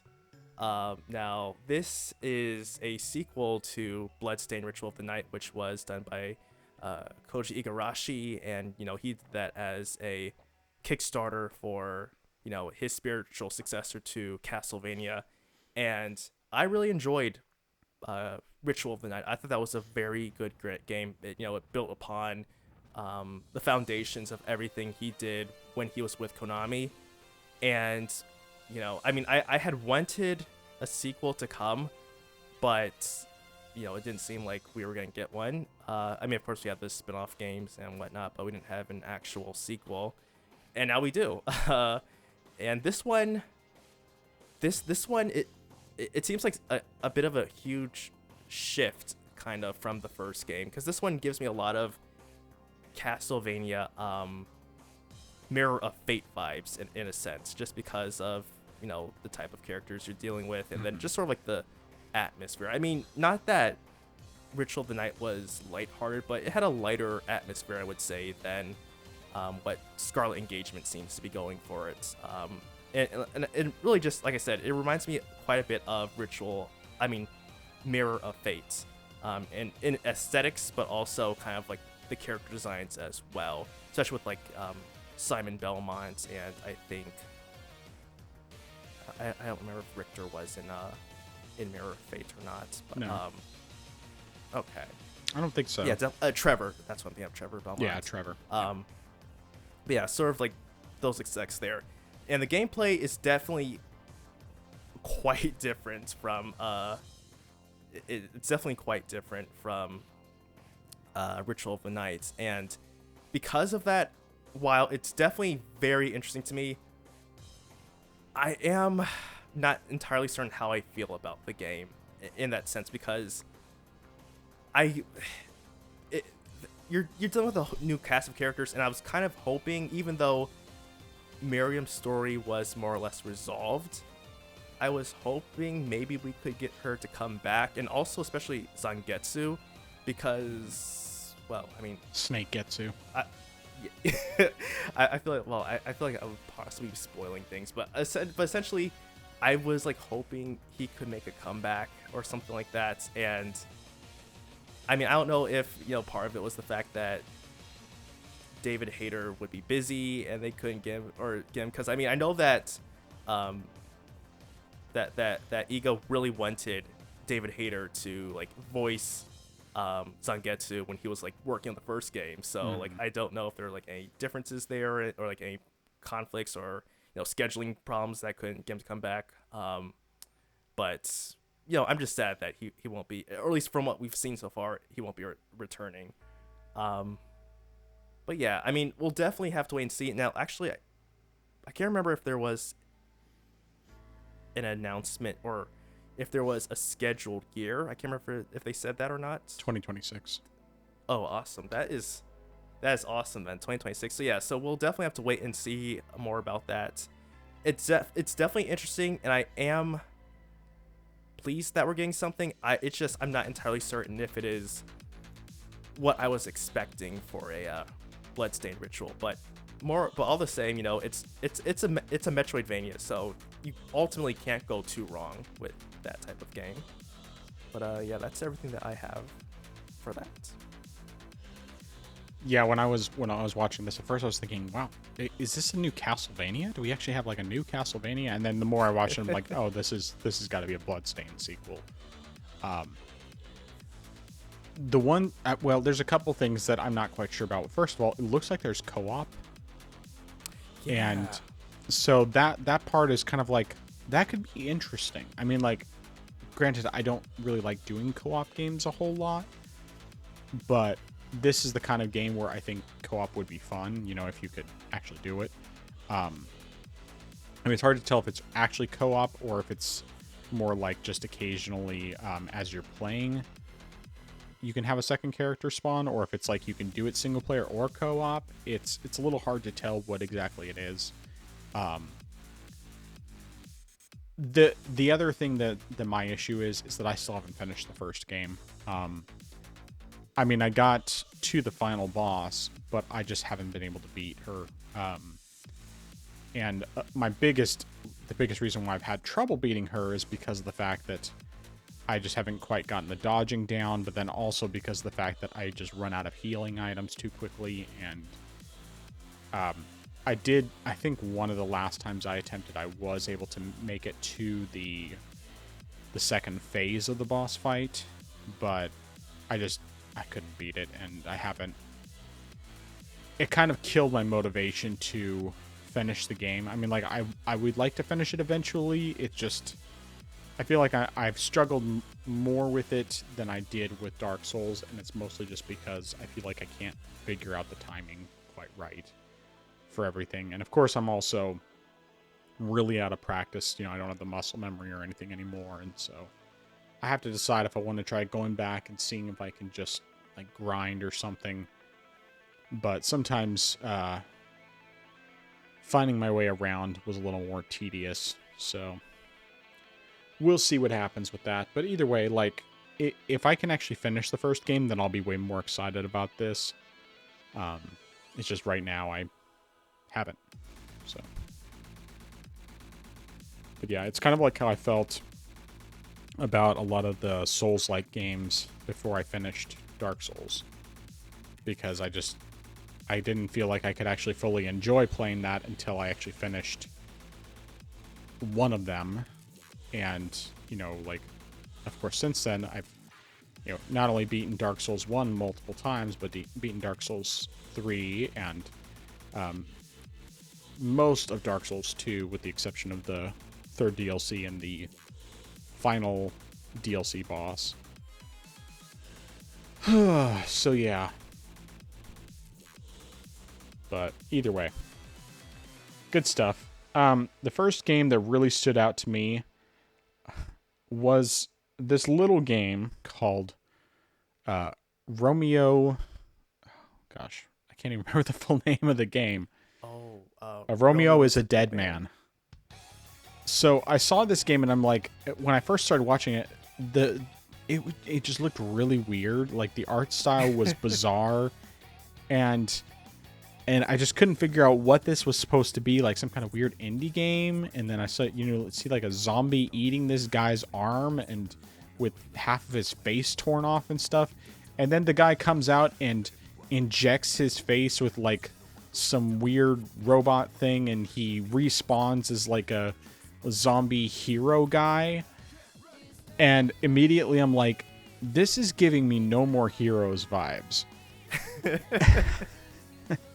And then the more I watched it, I'm like, this has got to be a Suda51 game. This has got to be. And sure enough, that's exactly what it is. It's Suda51's new game, Romeo's a Dead Man. Yeah, so it's like action game. Visually, it looks, apart from that weird cutscene at the beginning, visually looks stunning. I mean, looks fantastic. Super action-packed, super violent. Super bloody, like the No More Heroes games. Of course, unlike No More Heroes 3, it doesn't look like absolute garbage because it's not designed for the Switch. But, I mean, at least I will give him credit. The Switch, even with the Switch, he was able to get 60 frames per second. It just looked awful, especially in the open world. But, yeah, it looks great.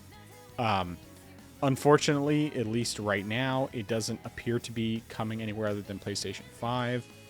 It doesn't say it's an exclusive, and considering the fact that all the No More Heroes games were multi-platform, ultimately, I expect that will be the case with this game at some point. But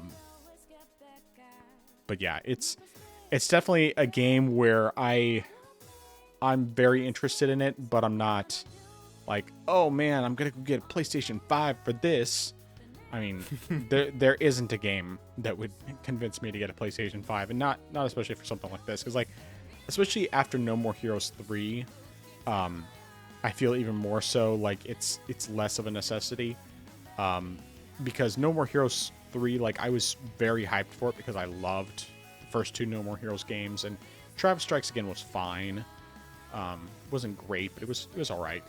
But No More Heroes 3, I didn't enjoy it nearly as much as the first two games.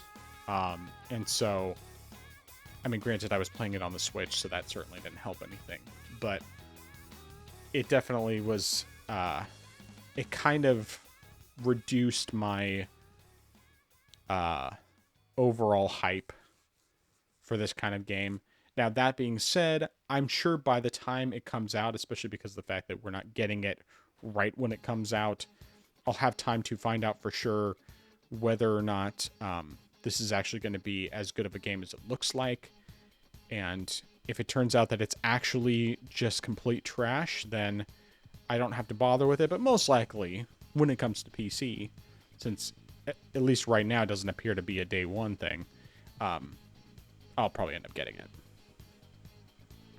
But yeah, looks looks pretty fantastic, and you know, I mean, it's hard to go wrong with Suda51. He's crazy, and his game designs are just, they are a lot of fun. So Yeah, yeah. And I completely forgot about the game until you mentioned Romeo. I said, "Oh, I forgot about this game." And yeah, I was definitely confused at first too because I saw the trailer and I saw the opening. I was like, "What is this frame rate? This is like what 24 frames per second with the animation." And then it changed up, and I thought, this style looks familiar right now. And then learning Grasshopper, Studios, and like, oh, that's why. Yeah, it definitely looks good. It definitely looks very stylish, and everything you would expect from Suda 51. And I am curious to see if this is going to be another game that sort of takes place interchangeably within the same universe, kind of like how Killer 7. I think it's No More Heroes has some references from Killer 7 that shows that they all take place in the same world. So I wonder if this game also will be something that takes place in the same world, and we could possibly, maybe see some sort of crossover with Travis Touchdown at some points, because this is like the type of thing he would, deal with yeah, on a daily basis. But yeah, definitely good stuff, and it will be interesting. And I agree. I think this is something that, even if from by some odd chance it's just on the PlayStation, I agree that's not something that I feel like would be only on PlayStation, and eventually it's gonna branch off to other platforms. At the very least, similar to like what 3 did, and I think also the one game that was also on the Switch. I can't remember what that one was called, but Travis Strikes Again. Yeah. yeah, that one. So yeah, it might be a situation like that where it might be temporarily exclusive, but then it'll come to all the other platforms. Yeah, I mean, I think the only No More Heroes game that has it been exclusive to one platform and never left there was the No More Heroes remaster slash remake that they did for PS3. Mm. That's the only version that hasn't gone anywhere else, at least as far as I know. I'll have to look it up again, see if it ever got ported anywhere else, but I'm pretty sure it was only on PS3. But yeah, I mean, I just think it looks great. So yeah, all right, give me your next game. All right, my next game is 007 First Light. Now, this is a game that we had heard of before, and it had been teased. And in fact, earlier this week, I saw a picture saying, or some sort of like a picture posted about saying, First Light is going to be announced like later this week. And I was like, oh, okay, I'll see what happens. And then, I wasn't expecting to show up at the State of Play.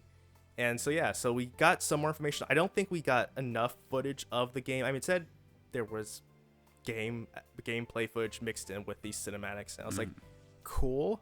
But I really felt like I could have used some more gameplay in the trailer. It's just like I felt like there was just too much cinematics. I want to actually know more about the actual gameplay itself. I mean, there were a few clips in here and there, but at least there was some confirmation that about the style of game it was going to be, whether it was going to be like a first-person shooter or if it's going to be like third-person, since that's what the studio is, that's what they primarily work with, especially like the Hitman games. So it is a third-person shooter game. So that's definitely been a while since we've had one of those. I think the last time we had that might have been Quantum of Solace, I want to say. If that one was third person. If not, then we would go way back to like the PS2 era with From Russia with Love. So it's definitely been a while because like most of the time we've been getting first person Bond games. So it's nice. I mean, it's also just in general been a long time since we've had a James Bond game too. Mm-hmm. So I'm optimistic about things so far from what I've seen. I just hope that they don't do the same thing that they've done with the Hitman games and make it episodic in the sense that you buy one episode and you have to wait for the next episode to come out. Yeah. And then you have to wait for that until the next. And no, just give us the full game. Don't try to milk us just so we can get a full game. Like, just release a full package game. Call it a day. You know, give us the stuff. Don't play games with us. Okay, that's what we're trying to play, but don't play us. Yeah. But yeah, that's all I have. Yeah, I think it looks pretty cool. I mean, obviously, like you said, lots of cinematics. Not a whole lot of gameplay in there. The little bit that they had looked like, okay, I'm interested. You know, that reminds me though. One of these days, I think I want to look and see if they ever did. When they did that reimagining of GoldenEye that was original on the Wii and then came to 360 and PS3. I've never played I played the Wii one, which I think I finished, but then I never, tried out the remaster that they did for the other platforms. And I don't think that ever came to PC, but if it did, I kind of want to give that one a shot again, because I remember when I was playing with the Wii remote for aiming on that, I loved it, and it got me way more interested. Of course, I've never actually finished the original GoldenEye, so, despite being old. Yeah, so anyway, yeah, I think it looks pretty cool. I'll definitely keep my eyes on it. I at least added it to my wish list, so we'll keep my eyes peeled. I will say it's highly unlikely that I would buy this day one, but I'm at least, keeping an eye on it, and who knows, maybe I'll change my mind by the time it comes out. So, all right. As for my next game, so there's this little game called Metal Gear Solid Delta Snake Eater. And of course, watching this, it's like I recognize every one of these scenes. Like I, recognize a little audio, like the things that the NPCs are saying and stuff like that. It's just like, yep, I remember hearing all these lines the multiple times that I've played this game, and it was hard for me to tell if this thing was actually running at 60 or if it was running at a lower frame rate, because initially when I was watching it, I was like, it seems like it's kind of a lower frame rate, but rewatching the trailer, I might be wrong about that. It seemed like it might have only been running at 30 though, which, I mean, I guess I can't be surprised.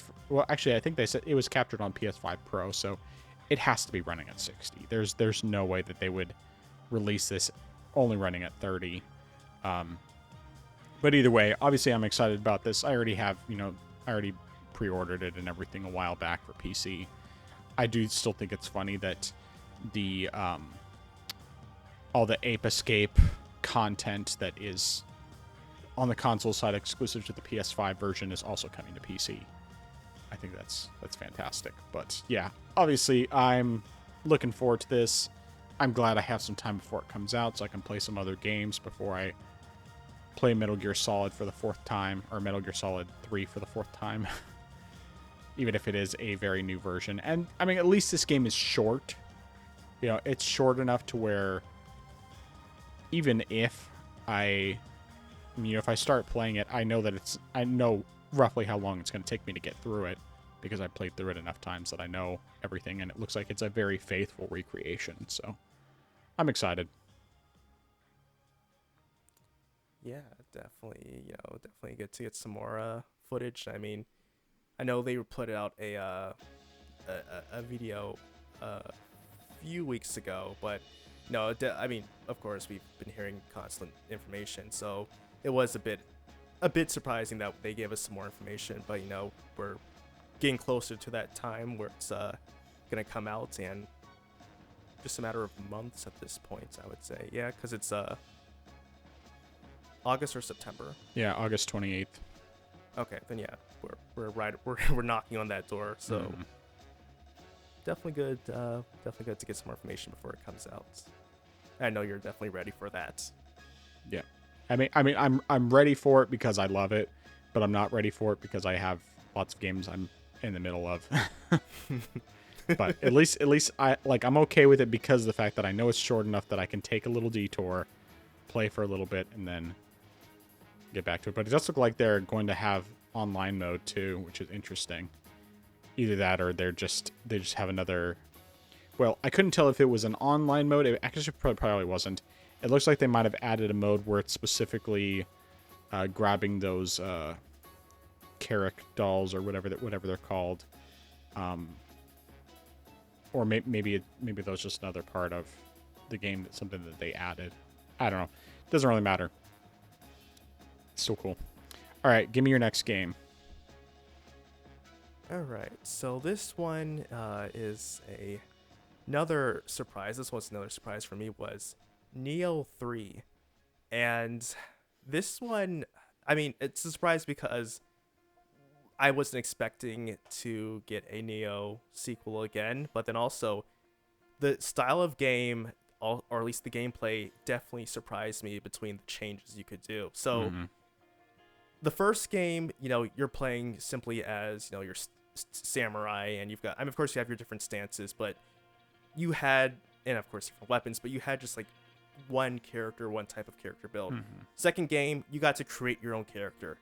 This time around, it looks like you can switch between a samurai and a shinobi, which is very interesting, especially when it seems like you could have more stealth, or at least more of a stealth-based mechanics in this one, especially with like sneaking around, and also being able to, it seems like you can switch between being a samurai and a ninja, which was very interesting, and I was not expecting that to happen. I mean, of course, a lot of the stuff seems to be, what you'd expect from Neo, and I guess to a more generic sense, a Souls type of game, with your, facing these types of enemies, getting all these Japanese style bosses, epic fights and stuff. So it definitely looks interesting.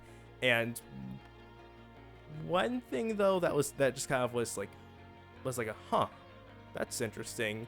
Now, I mean, it's been a while since I've played Neo, and I haven't touched the second game at all, so I wouldn't know if this was something that happened. But I was interested that there was an English dub for the game, because to my recollection, it didn't have an English dub, or at least not even as an option in the first game, unless like... Yeah, it was English. Oh, okay. Okay, then. At least I'm fairly certain it was English. I might be remembering wrong. I have to boot up the game again, but I'm almost positive.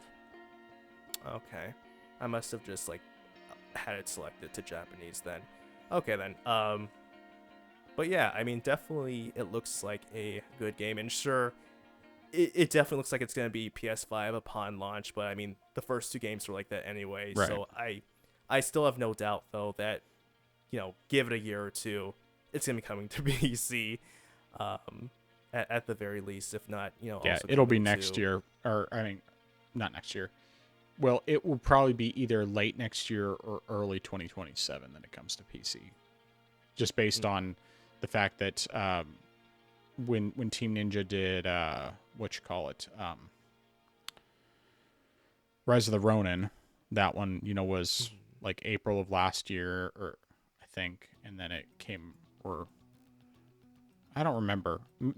I can't remember the exact timing, but it was around a year or less between when it came to PlayStation and when it came to PC. So I think it's going to be the same thing with this. Okay, well, we still don't have to wait long anyway. So that's a plus. Yeah, I agree. This one looks fantastic. Like I would say my hype level is low, but at the same time, I'm also definitely, I should say, God willing, I will be playing this eventually. I'm in no rush because I still haven't even finished the first game. Obviously, I was very much into it for a while there until I got stuck on that one boss. But I will at some point get back to it. I'll probably just skip the boss and come back to him later so that I can actually get through the rest of the game, because otherwise I was loving it. And, I have Neo 2 as well that obviously I haven't booted up at all. So, I can just, I'll play the rest of 1, play through 2, and whenever 3 comes out, I'm sure by that point I will be ready to play it. So, but, I mean, one of the things that's been really interesting as an in general thing is the more these games come out, even the games that I'm like, I'm very much wanting to play that at some point. I'm also perfectly fine just waiting because I'm looking at all these games that I want to play right now that I already have. And there's very rarely a situation where I'm like, if that game dropped today, I would drop everything else and play that. There are very few situations where that would actually be the case. In fact, I honestly I can't think of much of anything that would do that for me. Maybe like some of the Infamous games, if they did that, or Gravity Rush. Potentially, like if some of those dropped, then I would play them right away. But there's so many great games. I mean, even those, like, I guess, yeah, like if they dropped, I would plan around playing those. But there are, I'm totally fine with waiting, a year or two before I play any of those because I have so many games to play and just never enough time to play them. So, but regarding Neo 3, some things I do want to say. One, I do like the fact that they're going less with the mission-based structure from the looks of it, which is pretty nice. I like that. Um, I especially would love it if it ended up being more like Dark Souls, where you have interconnected world and everything. I think that would just be significantly better because that's probably the one thing that I didn't like as much about Neo as I like about Dark Souls. So, all right. Next game that I want to talk about is let's see here. Grab my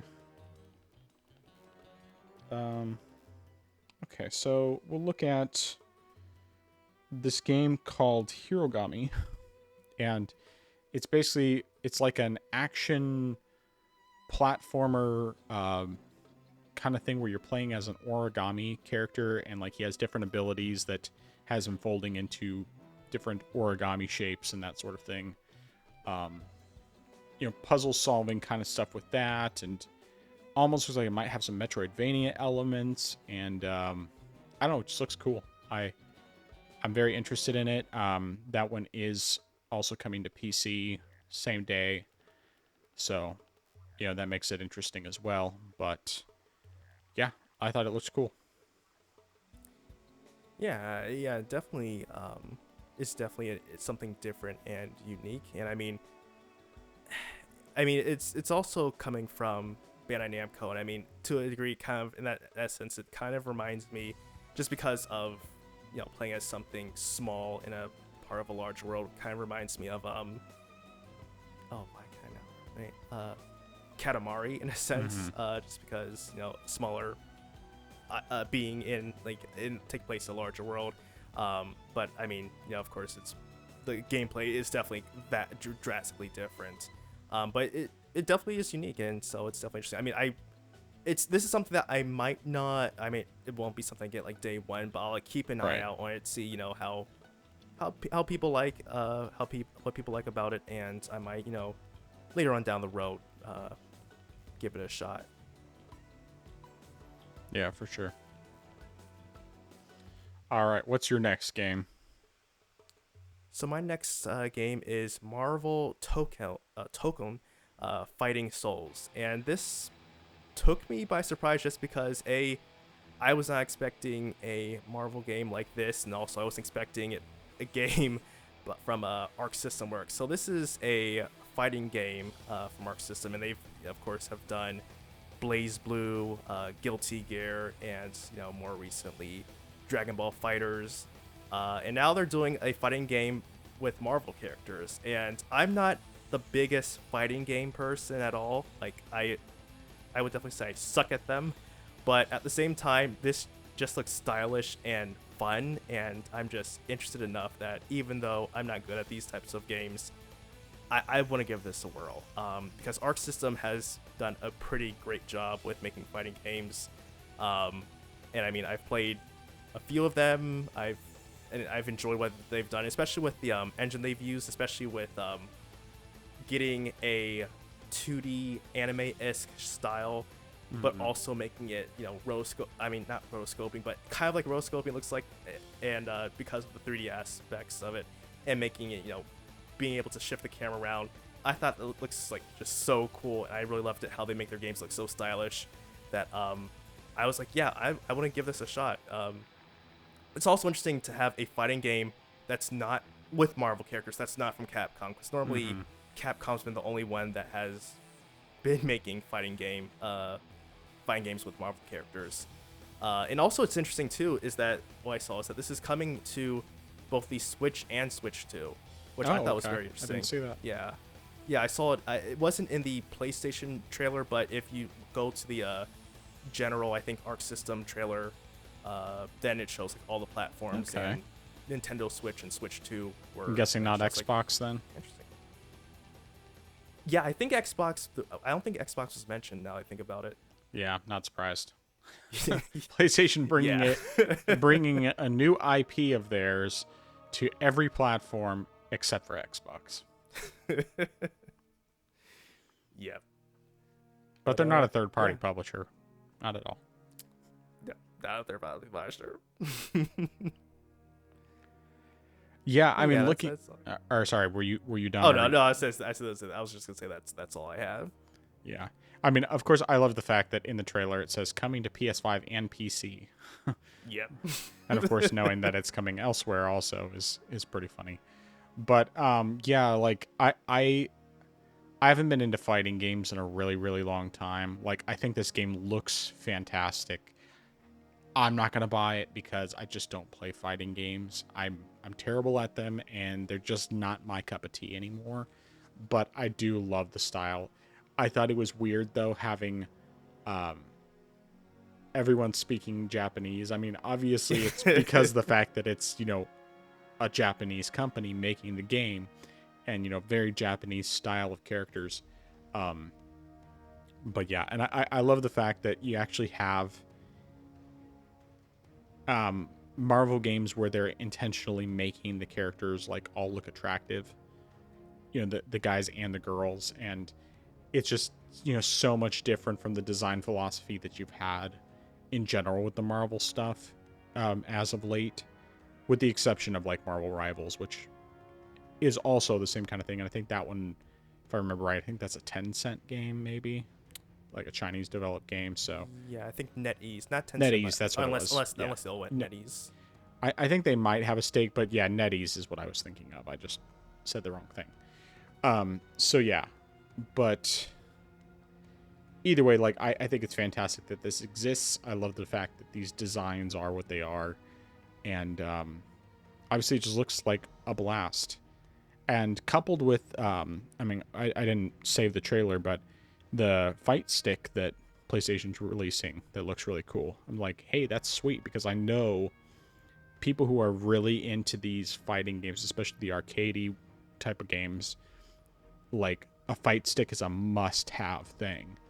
And, or, well, for a lot. Obviously, there's lots of people where they just learn how to play, with whatever controller configuration they have, but most of the hardcore people that I have known prefer having a fight stick. So I think it's great that exists, and for this type of game especially, that'll be really helpful. But yeah, I think it looks great. All right, my next game is Final Fantasy Tactics, the remaster. This thing has been long rumored. It was in the NVIDIA leak some time ago. Unfortunately, right now, it's only confirmed for PlayStation. But this is a remaster of Final Fantasy Tactics. It seems like it's more based off of the PSP War of the Lions version. But the way it's set up, though, is that it has both a more like up-resed widescreen version, which still really does a really good job maintaining the original art style. But then you can also play with the original graphics, basically, of the original PlayStation version, which I think is fantastic that they have that option. So yeah, Final Fantasy Tactics, I can't remember what the subtitle was, something of Ivalice, but the Ivalice Chronicles, that's what it was. So That's coming out later this year for PS5 and I think PS4 as well. And yeah, it looks really cool. I still have yet to actually like really play Final Fantasy Tactics. I remember checking it out on the original PS1 and a friend showing it to me, and it was mind-blowing to me that you could, with a lot of work, get Cloud to be in your party. I was just like, what? Because, of course, this is back in the day when the furthest we had for Final Fantasy games was Final Fantasy VIII. And, yeah, but I've never actually played it. I do have the PSP version on my Vita. And maybe one of these days I'll jump into it. But considering they had this remaster thing coming, I think it's much more likely that I'll just wait for the PC version of that and then play that instead. Because, then you get the higher resolution and everything else, and you get all the benefits of the War of the Lions version, plus some extra stuff, and, then I can play it on PC without having to emulate. Yeah, although I'm actually kind of curious to see how the Duck Station version of this game looks, comparatively speaking, because it wouldn't surprise me if the Duck Station version looks even better and runs better. But of course, I guess the other thing is that the remaster also has voice acting added to it. They fully voiced all the lines, so that, or at least the story stuff. I don't know if they voiced stuff beyond that, but still, it's cool that they added those things. And, even just having the option to play the game in its original form is excellent. I think that's a wonderful thing that they've done. So I take it that the War of the Lions version on the Vita didn't have any voice acting then? Not as far as I know, because it's the PSP version of the game, and it's just, I got the digital version of the PSP. But honestly, I haven't booted it up, so I don't know. I just bought it during the big, when we thought that the Vita store was getting shut down before they backed out on that, even though I think more likely than not they backed out on that because they had never intended to actually keep it that way, and they just were trying to get people to panic buy a bunch of games, and they succeeded. I was sucked into it, but I wanted to own the games either way, and I don't really have any regrets on that front. Yeah, this game also was something that I would say is a surprise because, I mean, as you said, it was on the NVIDIA leak, but we haven't heard anything about it, or at least not that to my knowledge, we haven't heard anything about it since then. And I know that this is definitely something that people wanted, and so their patience finally has paid off. Although I'm wondering if this exclusivity was just part of an initial deal or not, because Square has made it clear that they want to put their games on every platform they can. That's something that they've made it clear, especially after the success of their games on PC, and on other platforms, saying, hey, we don't want to do exclusives anymore because we're not able to reach our full potential of sales when we're limiting them to just one platform. So I'm hoping this is just a part of a deal that they had originally with Sony, and so they're obligated to fulfill that bargain. And then after the game releases, maybe within a year or so, then they'll start putting it on other platforms, which I feel like is very likely, especially after the success they had with Final Fantasy VII, and with Kingdom Hearts. Especially when they got those games off of Epic and put them on Steam, then they finally got to see some good numbers on the PC side of things. So hopefully this is just a temporary thing, and give it a year or so, and they'll probably get it off of PS5 and put it on PC, and then after a little bit they'll put it on the other consoles as well, kind of like what they did with Final Fantasy VII. Yeah. For sure. All right, what's the next game you got on your list? All right, this is the last game from me, and this is another one that's just more so a morbid curiosity. Is Mortal Kombat Legacy Collection.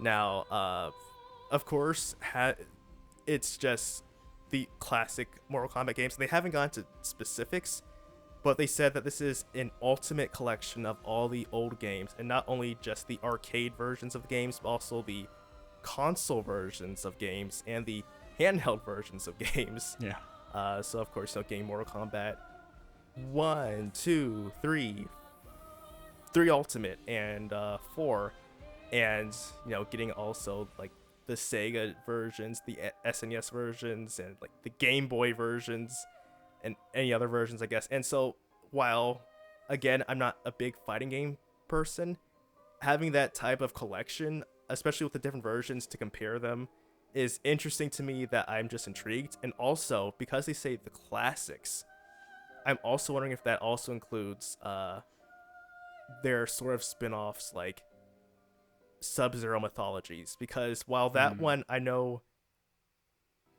people didn't really love that so much, it was different because instead of being a fighting game, it was a 2D platformer.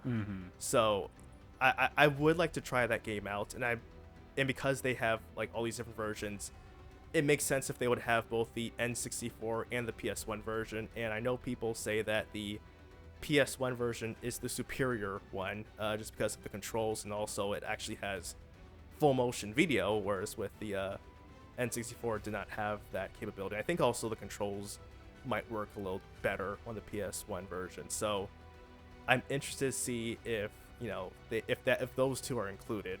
And additionally, I also wonder if they also might, maybe if they added in, fix the controls some and make them a little more playable.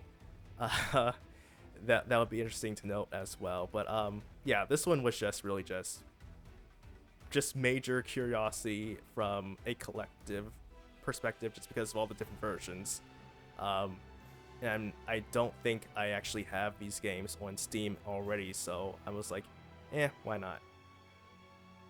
But yeah.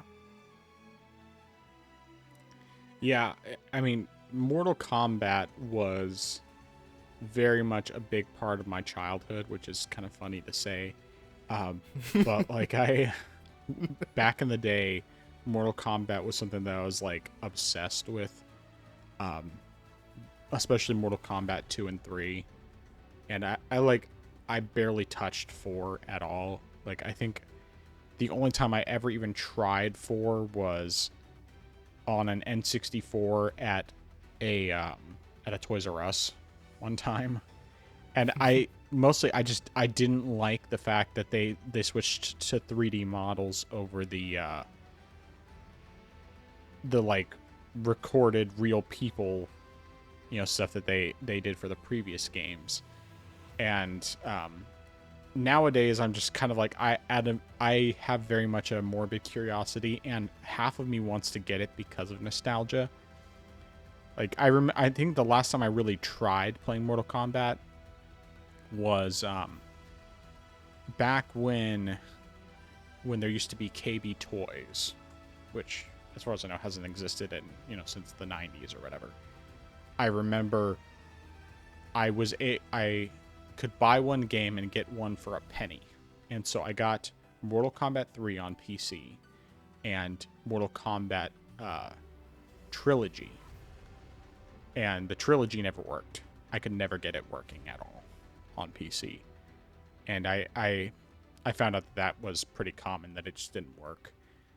And but yeah, like I know I would be absolutely trash at these games nowadays. I was never good at them anyway, but even more so now because of the fact that I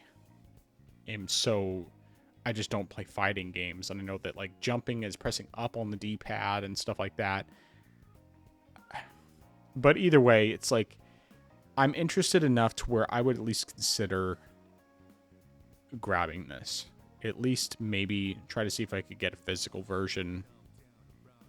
Probably just like the base Switch version, because unless they actually put everything on put everything on a cartridge, on the Switch 2. I would not buy it on Switch 2. So, but I don't know. I'll look into it at least and see what the options are and try and decide whether or not I actually want to do it, because if I was going to buy it on PC, I would buy it when it's really cheap, because the great thing about Steam is that it will go on sale and it will be dirt cheap at some point. Whereas the physical version, if you miss out, then it's just going to get more expensive. So,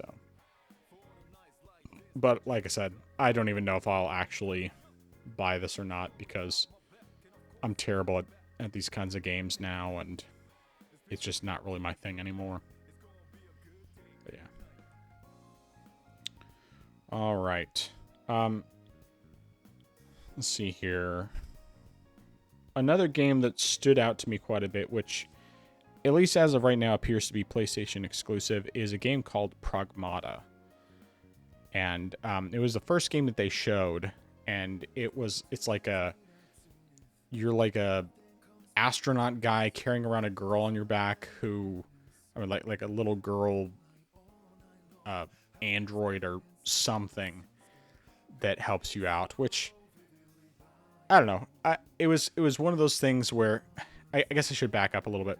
So the very beginning of the trailer, they're like showing off all this advanced like AI and how all this stuff works. And at first I'm thinking that they're trying to advertise something about the PlayStation console. And I'm just rolling my eyes. And then I realized very quickly, oh no, this is something from a game specifically. And then of course they actually showed the game. But the gameplay itself looked pretty interesting. Now, once again, this is not coming to PC on day one, at least not as far as I can tell. I checked to see if it was listed on Steam. And I mean, it's probably not something I would pick up even if it was day one on PC, because, I don't know. But it kind of gave me vibes of like Vanquish, if Vanquish you were carrying around a little girl on your back, a little girl robot thing. Because obviously with carrying around the little girl on your back, you can't slide around on your back and all that stuff like you can in Vanquish. But it still looked like it could be pretty fun and interesting, and I'll at least keep an eye on this one for, whenever it comes to PC. Yeah, it was interesting to hear this game come back again, because I mean, I think Capcom teased this at least like 5 years ago or something like that. I feel like this was teased at some point, because I remember seeing the little girl at one point and I was like, haven't I seen this before, somewhere before? And then later on I was like, oh yeah, I think they teased this before at one point. Like they had a trailer for this, which I was like, oh okay, cool. Like Capcom's finally getting back to those games, which also made me think. I also feel like there's a fantasy game that Capcom, at least I think this was Capcom, teased some odd years ago, and they haven't shown anything else about it ever since then. And so I'm thinking to myself, well, if Capcom can show us something new for this game, then maybe they can show us something for that game eventually as well. And I really wish I knew what the title of that game was, because it was really bugging me when I saw this trailer today. But yeah, I would hope that this game isn't a full exclusive and that it's coming, to other platforms. Definitely is odd, but we'll definitely have to wait and see on that end. But yeah. Yeah, I mean, it's definitely just money added. There's no question about it. So, at least as of right now, that's the way it appears, since every game so far that was that isn't PlayStation exclusive showed up on Steam right after the state of play to be added. That you could add to your wish list. So, now I will say, the little girl, it kind of weirds me out a bit, or like partially. I think it's mostly her costume design that kind of weirds me out.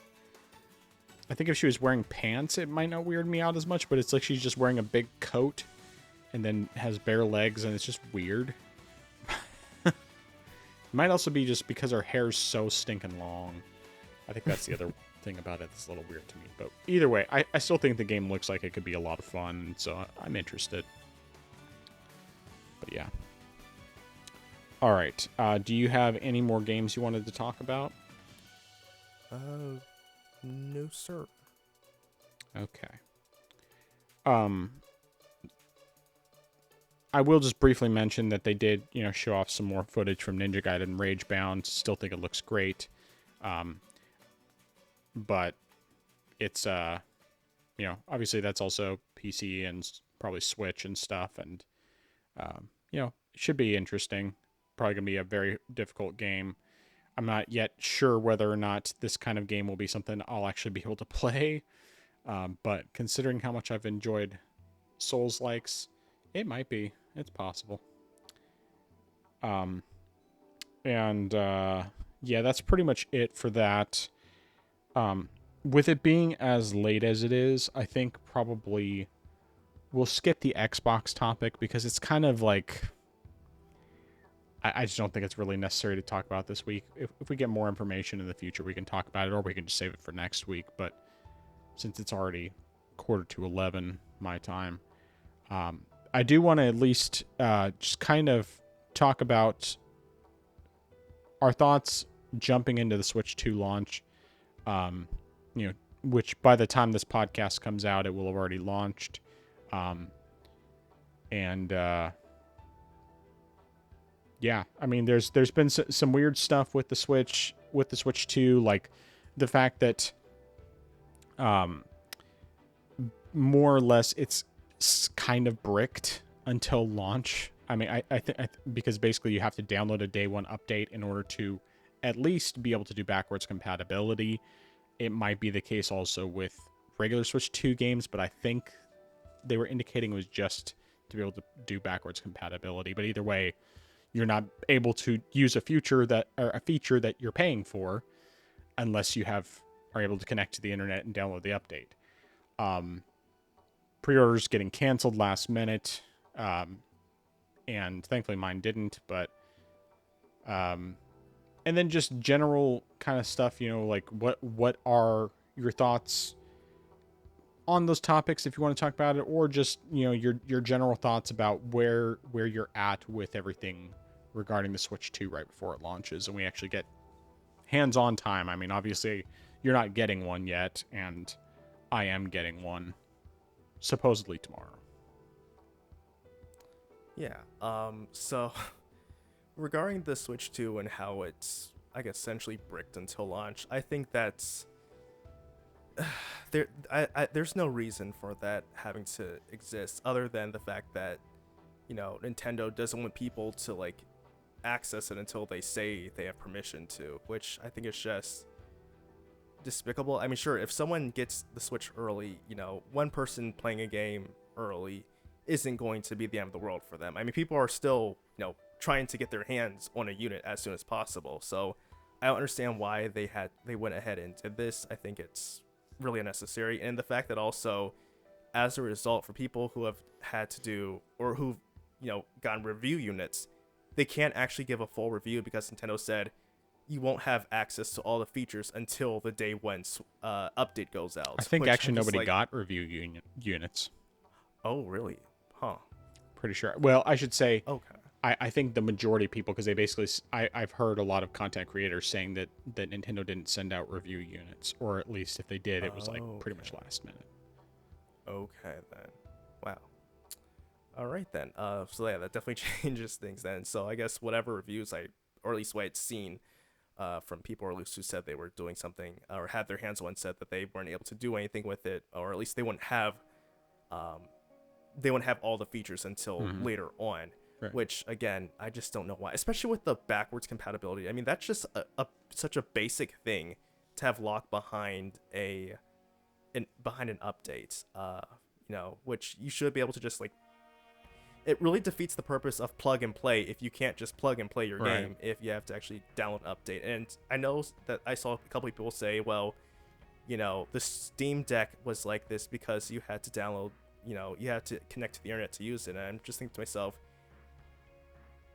it's a digital device. Like you're not able to put in physical games into a Steam Deck and get them to play. So that's like, of course you have to connect to the internet to do that. Yeah. Additionally, the Steam Deck is a mini PC, And because of the fact that you actually have to, you essentially can, when this is something that I kind of wanted to, when I heard this, I wish I sort of like had an extra Steam Deck where I could just like test this out, like just like do a full factory reset and just like try running it without connecting it to the internet to see like how far into it I can go, if I can actually also connect or like get into the desktop mode and like mess around with that, because I want to see if like you actually can do stuff without having to get some sort of update.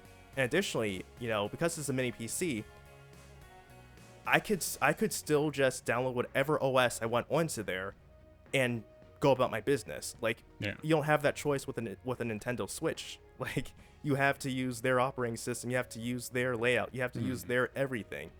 With the Steam Deck, it's not the same comparison, because you can actually customize the OS and download whatever version you want. If you want to use like Windows, you can do that. If you want to use a different Linux operating system, you can do that. So like that comparison is not equal.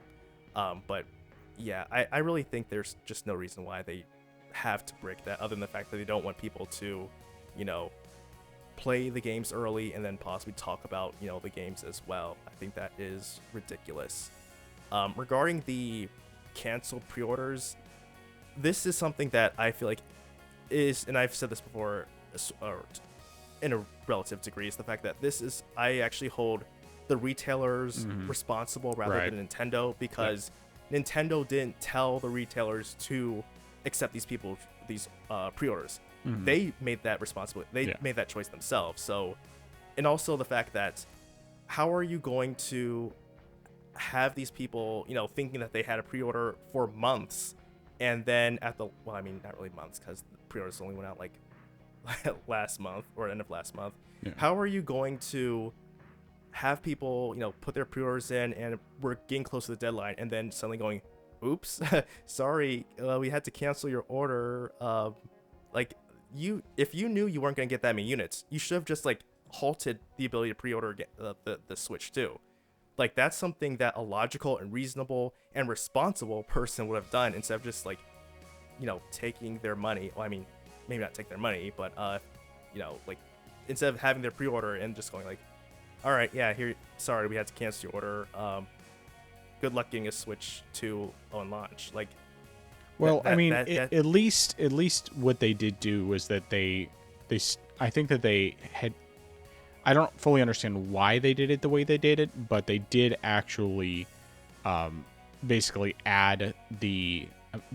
give people the ability to still get the Switch 2 by just adding it to their carts automatically, so that they just had 24 hours from the time that it was added to their cart to go through with the purchase and still have a chance.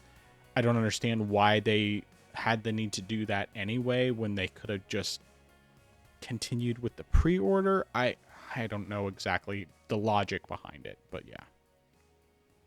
it's just ridiculous. Like, again, I would have more respect if they had just said, hey, we've sold through all our pre-orders, we'll get more stock when we can, but like, we're not accepting any more pre-orders because we just cannot commit to these numbers. Rather than just taking it willy-nilly. I mean, like, I have had several pre-orders in the past where I had a pre-order in months in advance, and then probably within 2 months away from the product being released, then Amazon canceled my pre-order, and then like I couldn't find it anywhere after that. And I mean, I made my pre-order pretty much within the first few days of it being available, and so the fact that I can't pre-order this anymore and find it anywhere else unless I go to a scalper is just like ridiculous. So yeah, these retailers really dropped the ball in that aspect. And I guess just as general Switch stuff, I guess feel like it's more or less the same. I mean, I've seen some, like, I guess sort of comparisons with stuff like Cyberpunk and how that performed. And while it definitely, I've heard, looks better than the PS4 version, it's not necessarily, maybe say like a for pro-ish. It might not be on that level, especially with the performance of how it was running. It was like, yeah, maybe it might not be as powerful as we possibly expected. But I mean, at the end of the day, though, getting this running on on a handheld, I can't fault it too much. And I mean, it is using DLSS that will help it to a degree with getting these games to run. But we definitely shouldn't expect it to be a miracle machine either.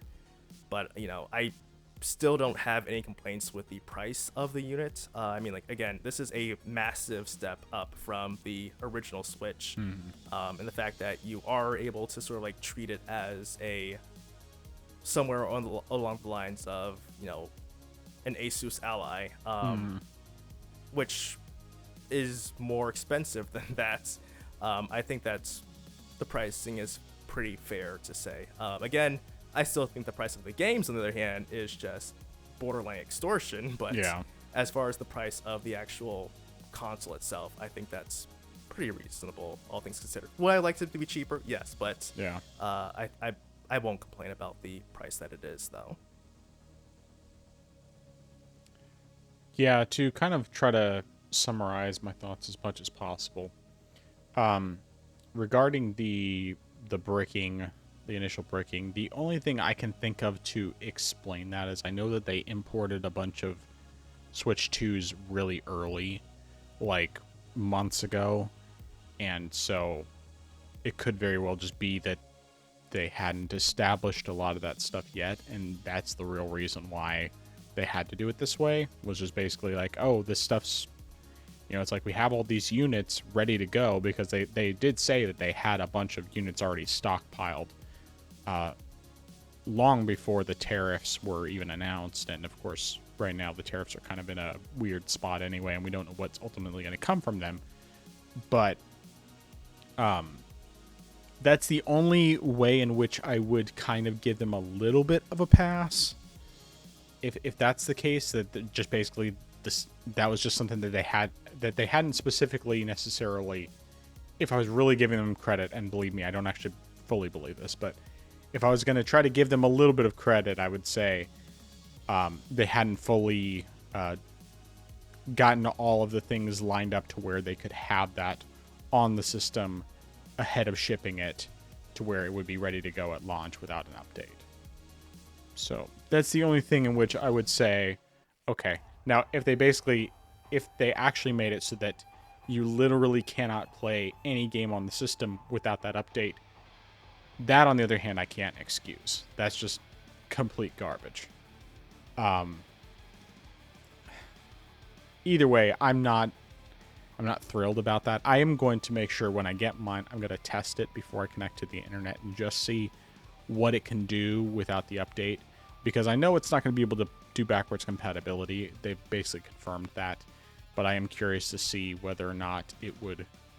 Well, actually, now that I think about it, since I'm not getting any physical games, I wouldn't be able to test the Switch 2 games. So, because the only Switch 2 game I'll have is Mario Kart 8 or Mario Kart World, and that's digital. So I guess I don't have a choice. I'll have to connect to the internet right away. I mean, I was going to do it either way to get Mario Kart on there. And, of course, I have to log into my Nintendo account and so that I can actually download some of my other digital games and then also get stuff transferred and so on and so forth. So there's not much I can do about that. But, yeah, like I'm not actually giving Nintendo a pass. Like, I'm just basically grinning and bearing it. It is what it is. There's nothing I can do about it. I think it sucks, especially because if someone was in a position where they literally just wanted to be able to play immediately after they pick it up, they want to, like their parent takes, like a kid, who goes with their parent or whatever, they want to play their Switch 2 on the way home, and they can't even play it at all because of the fact that they have to have an update first. That's stupid. Or, like they pick it up on their way out of the country or something, or when they're about to go on an airplane and they don't have the ability to connect to the internet before they do it, then it literally is just nothing. They can't do anything with it.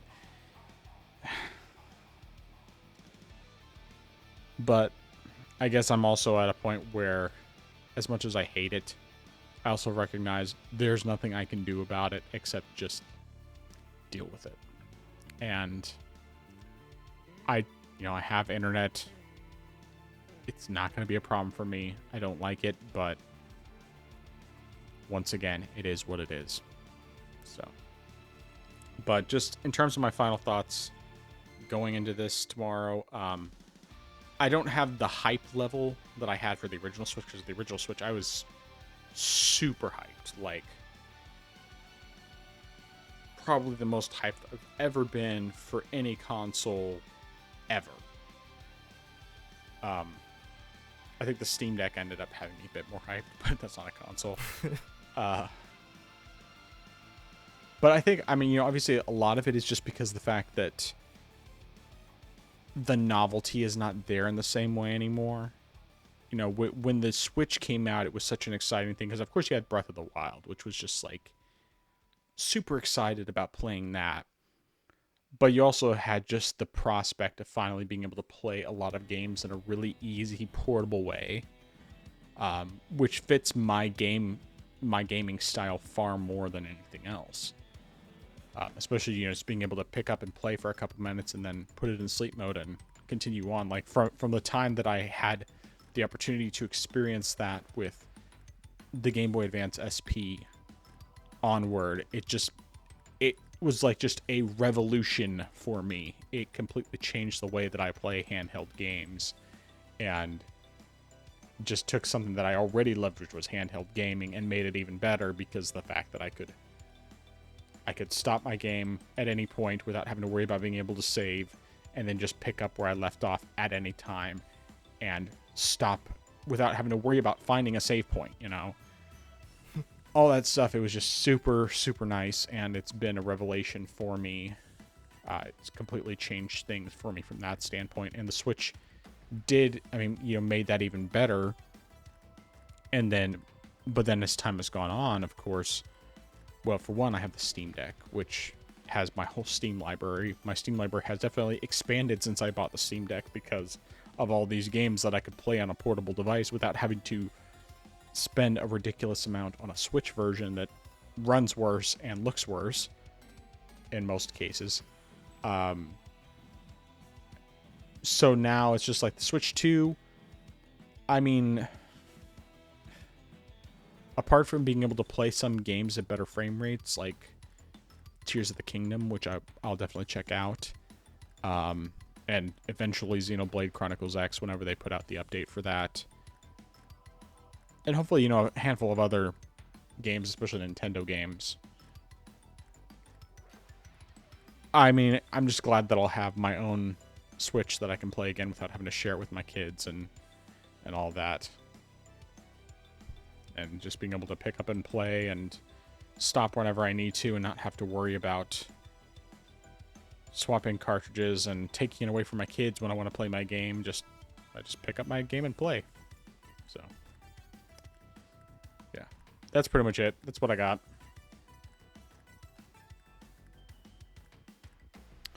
All right. Well, I think that we should probably go ahead and close out tonight, especially because it's late. Especially it's midnight where you are. A happy Switch 2 day, I guess. All right, so recommendations and dissuasions. Let's get through this. All right, recommendation is going to be if you have if you are feeling adventurous and you also want to make sure that you can use up what you have, try to experiment with different ingredients slash leftovers you have with food, because chances are you might be able to do something that is interesting. I did that with some brown rice, some beef, and some leftover Tuscan heat spice. Chopped up some onion, added some cheddar cheese, mixed everything together with some caramelized onions, and it tasted surprisingly well. So I wasn't really trying to make anything extraordinary, but I was just trying to like cobble stuff together. So if you have a bunch of stuff that is random and you're like, I don't know what to make or to eat, maybe try seeing what you can cobble together. Might be good. Nice. Yeah, that just reminds me of there was when my oldest son was born. And of course, we were still living in rural Alaska, so our church, they lots of people brought us meals and everything. One of the things we got most frequently with the meal was canned green beans. Now, neither one of us really care for canned green beans. So at one point, I'm just like, okay, I'm trying to figure out something to make for dinner. We're both exhausted, with a new baby and all that. And we have these canned green beans that we don't really eat, but I'm trying to think of a way to use them. So, we have some bratwurst in the freezer. We have cream of mushroom soup. Maybe I'll try doing a rice thing. So, I did rice with, I mixed cream of mushroom soup with some evaporated milk and bratwurst, and then added canned green beans to that, drained, of course, and just, like some black pepper, and put it over rice, and it was like, this is really good. And since then, I've upgraded the recipe most of the time I just do it as pasta now because my kids love pasta more. I mean, I could go either way. I like pasta and rice on that. So either way works, but like I made it recently and I did homemade cream of mushroom soup instead of doing the canned stuff, and instead of using canned green beans, which I pretty much had always been using for that recipe for years, I finally just went ahead and used frozen green beans. Because in the past, one time I had tried using frozen green beans, it didn't taste quite the same, but that was also with the canned cream of mushroom soup, whereas this time I made it from scratch, and so it ended up coming together great, and it was delicious. I thought about doing it for the channel, but once again, it's honestly the biggest thing is making sure I actually have a kitchen that's clean enough, and then having the time and the motivation to do all the recording and stuff, and those things have not lined up. So, all right, my recommendations. So first of all, I'm going to recommend when it comes to the Dark Lurker quest. I'm sorry, no. Let me back up. That's part of my dissuasion. My recommendation is with Dark Souls 2. When you have that 3-man fight against the Afflicted Grave Robber, Ancient Soldier, and Old Explorer in the first DLC, make sure that you take advantage of the pools of water around the stage. Jump down in there to get them to follow you, and then run away so that way you have an opportunity to take them down more in a more efficient way. You're less likely to get ganged up on, and it makes it much easier to get through the fight. So yeah, that is my recommendation. All right, give me your dissuasion or dissuasions. All right, my dissuasion is going to be do not buy the 8GB version of the RX 9060 XT. Tomorrow the 9060 XT releases both in the 8GB and 16GB variant, and after seeing the reviews, it pretty much solidified what we had suspected, which is that the 8GB of VRAM seriously limits what the card can do, and the 16GB version definitely provided a lot of more stability with games, especially with, like, the frame times, and also it just allowed you to get better performance overall. So like definitely do not get the 8GB version. If you see it, run for the hills, and just only get the 16GB version if you went to get the 9060 XT. All right. Well, my dissuasion, another Dark Souls 2 related thing, is actually two Dark Souls 2 things. One is when it comes to the Dark Lurker quest, do not make the mistake of going into the same portal twice until you have gone into all three and lit the fire basin thingies.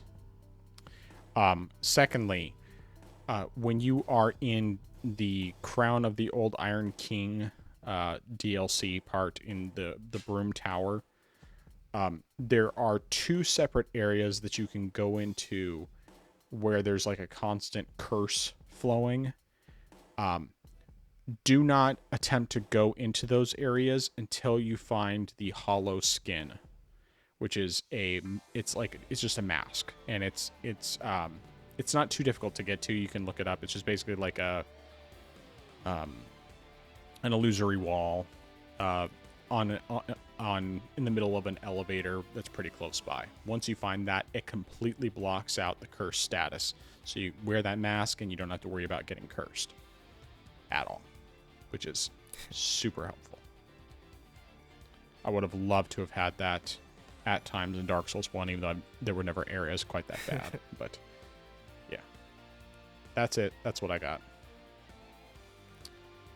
All right. Where can people find you? They can find me on my channel. I am Xeracon. That's IAMXERACON. So youtube.com/@ I am Xeracon. No new videos this past week. It'll probably be a while until I put out something new, but I'll see when that is going to happen. All right. Sounds good. All right. Well, you can find me on my YouTube gaming channel at the Frozen Gamer 87. Nothing new at the moment. Once again, I have some stuff in the works. I did hear back from the guy I was going to be interviewing for Dad's Gaming. We're just trying to work out scheduling, but looking forward to that. I'm not going to say who it is until we have it actually like firmly lined up. In fact, until it's actually recorded, I'm not even going to say who it is. But he's a really cool YouTube channel that I've really enjoyed his content, and he is very heavily a PC gamer, very passionate about that and fatherhood, which is like you get all the good stuff right there, and also a Christian. Just like I think it's going to be a great conversation. I'm really looking forward to talking to him, and it should be really good. But anyway, I don't know exactly when that's going to happen. Hopefully it'll be in the next few weeks. But I just have to wait until we line up schedule-wise what we're going to do. So there's that. There's, of course, the YouTube and Rumble channels for the podcast. On YouTube, it's at the Orange Box Podcast. On Rumble, it's not a custom URL, but you can find us, the Orange Box Podcast. And our episodes, the video version of the episode goes live every Friday, 7 a.m. Central Time, barring any technical issues. And there you can not only see our beautiful faces, but clips from games we've been talking about, including the stuff that we are playing. Unfortunately, of course, minus my Dark Souls 2 clips this week because of the fact that I was not able to actually properly record the majority of those fights, very sadly. But yeah, there's that. There is the Orange Box Pod Clips channel, which just has clips from the podcast. This one hasn't been updated in a while, but it's on both YouTube and Rumble. And then finally, I have, or I should say, also related to the podcast, there is the audio-only version of the podcast that goes live on every major podcast platform at 12 a.m. Central Time every Friday. Once again, barring any technical issues. And that includes services such as Apple Podcasts, YouTube Music, Spotify, Deezer, iHeartRadio, and Amazon Music. I believe there are others as well. Those are just the ones I know off the top of my head. But you can check out probably any major podcast platform, and you will find the audio-only version every week, which has all the same content minus the video. So, yeah, that's it for that. And then I do have a YouTube cooking channel, Not Authentic But Delicious. That's YouTube at NABD Cooking. And there haven't been any recipes for a while, but there are close to 40 different recipes on the channel, and I will have more eventually. It's just, as I've said previously, right now, YouTube in general is not a priority for me. And I don't want to obsess over something that is just not as important as other things in life. And eventually I'll get back to it, and I'll start putting out more content, and hopefully start getting all those recipes up on Rumble. But we're just not there yet. So that's all I got. Last chance. Any final thoughts? No, sir. All right. Well, I am the Frozen Gamer 87. That is I am Zeracon. We are the Orange Box Podcast. And until next time, play a Souls game. Orange Box Podcast out.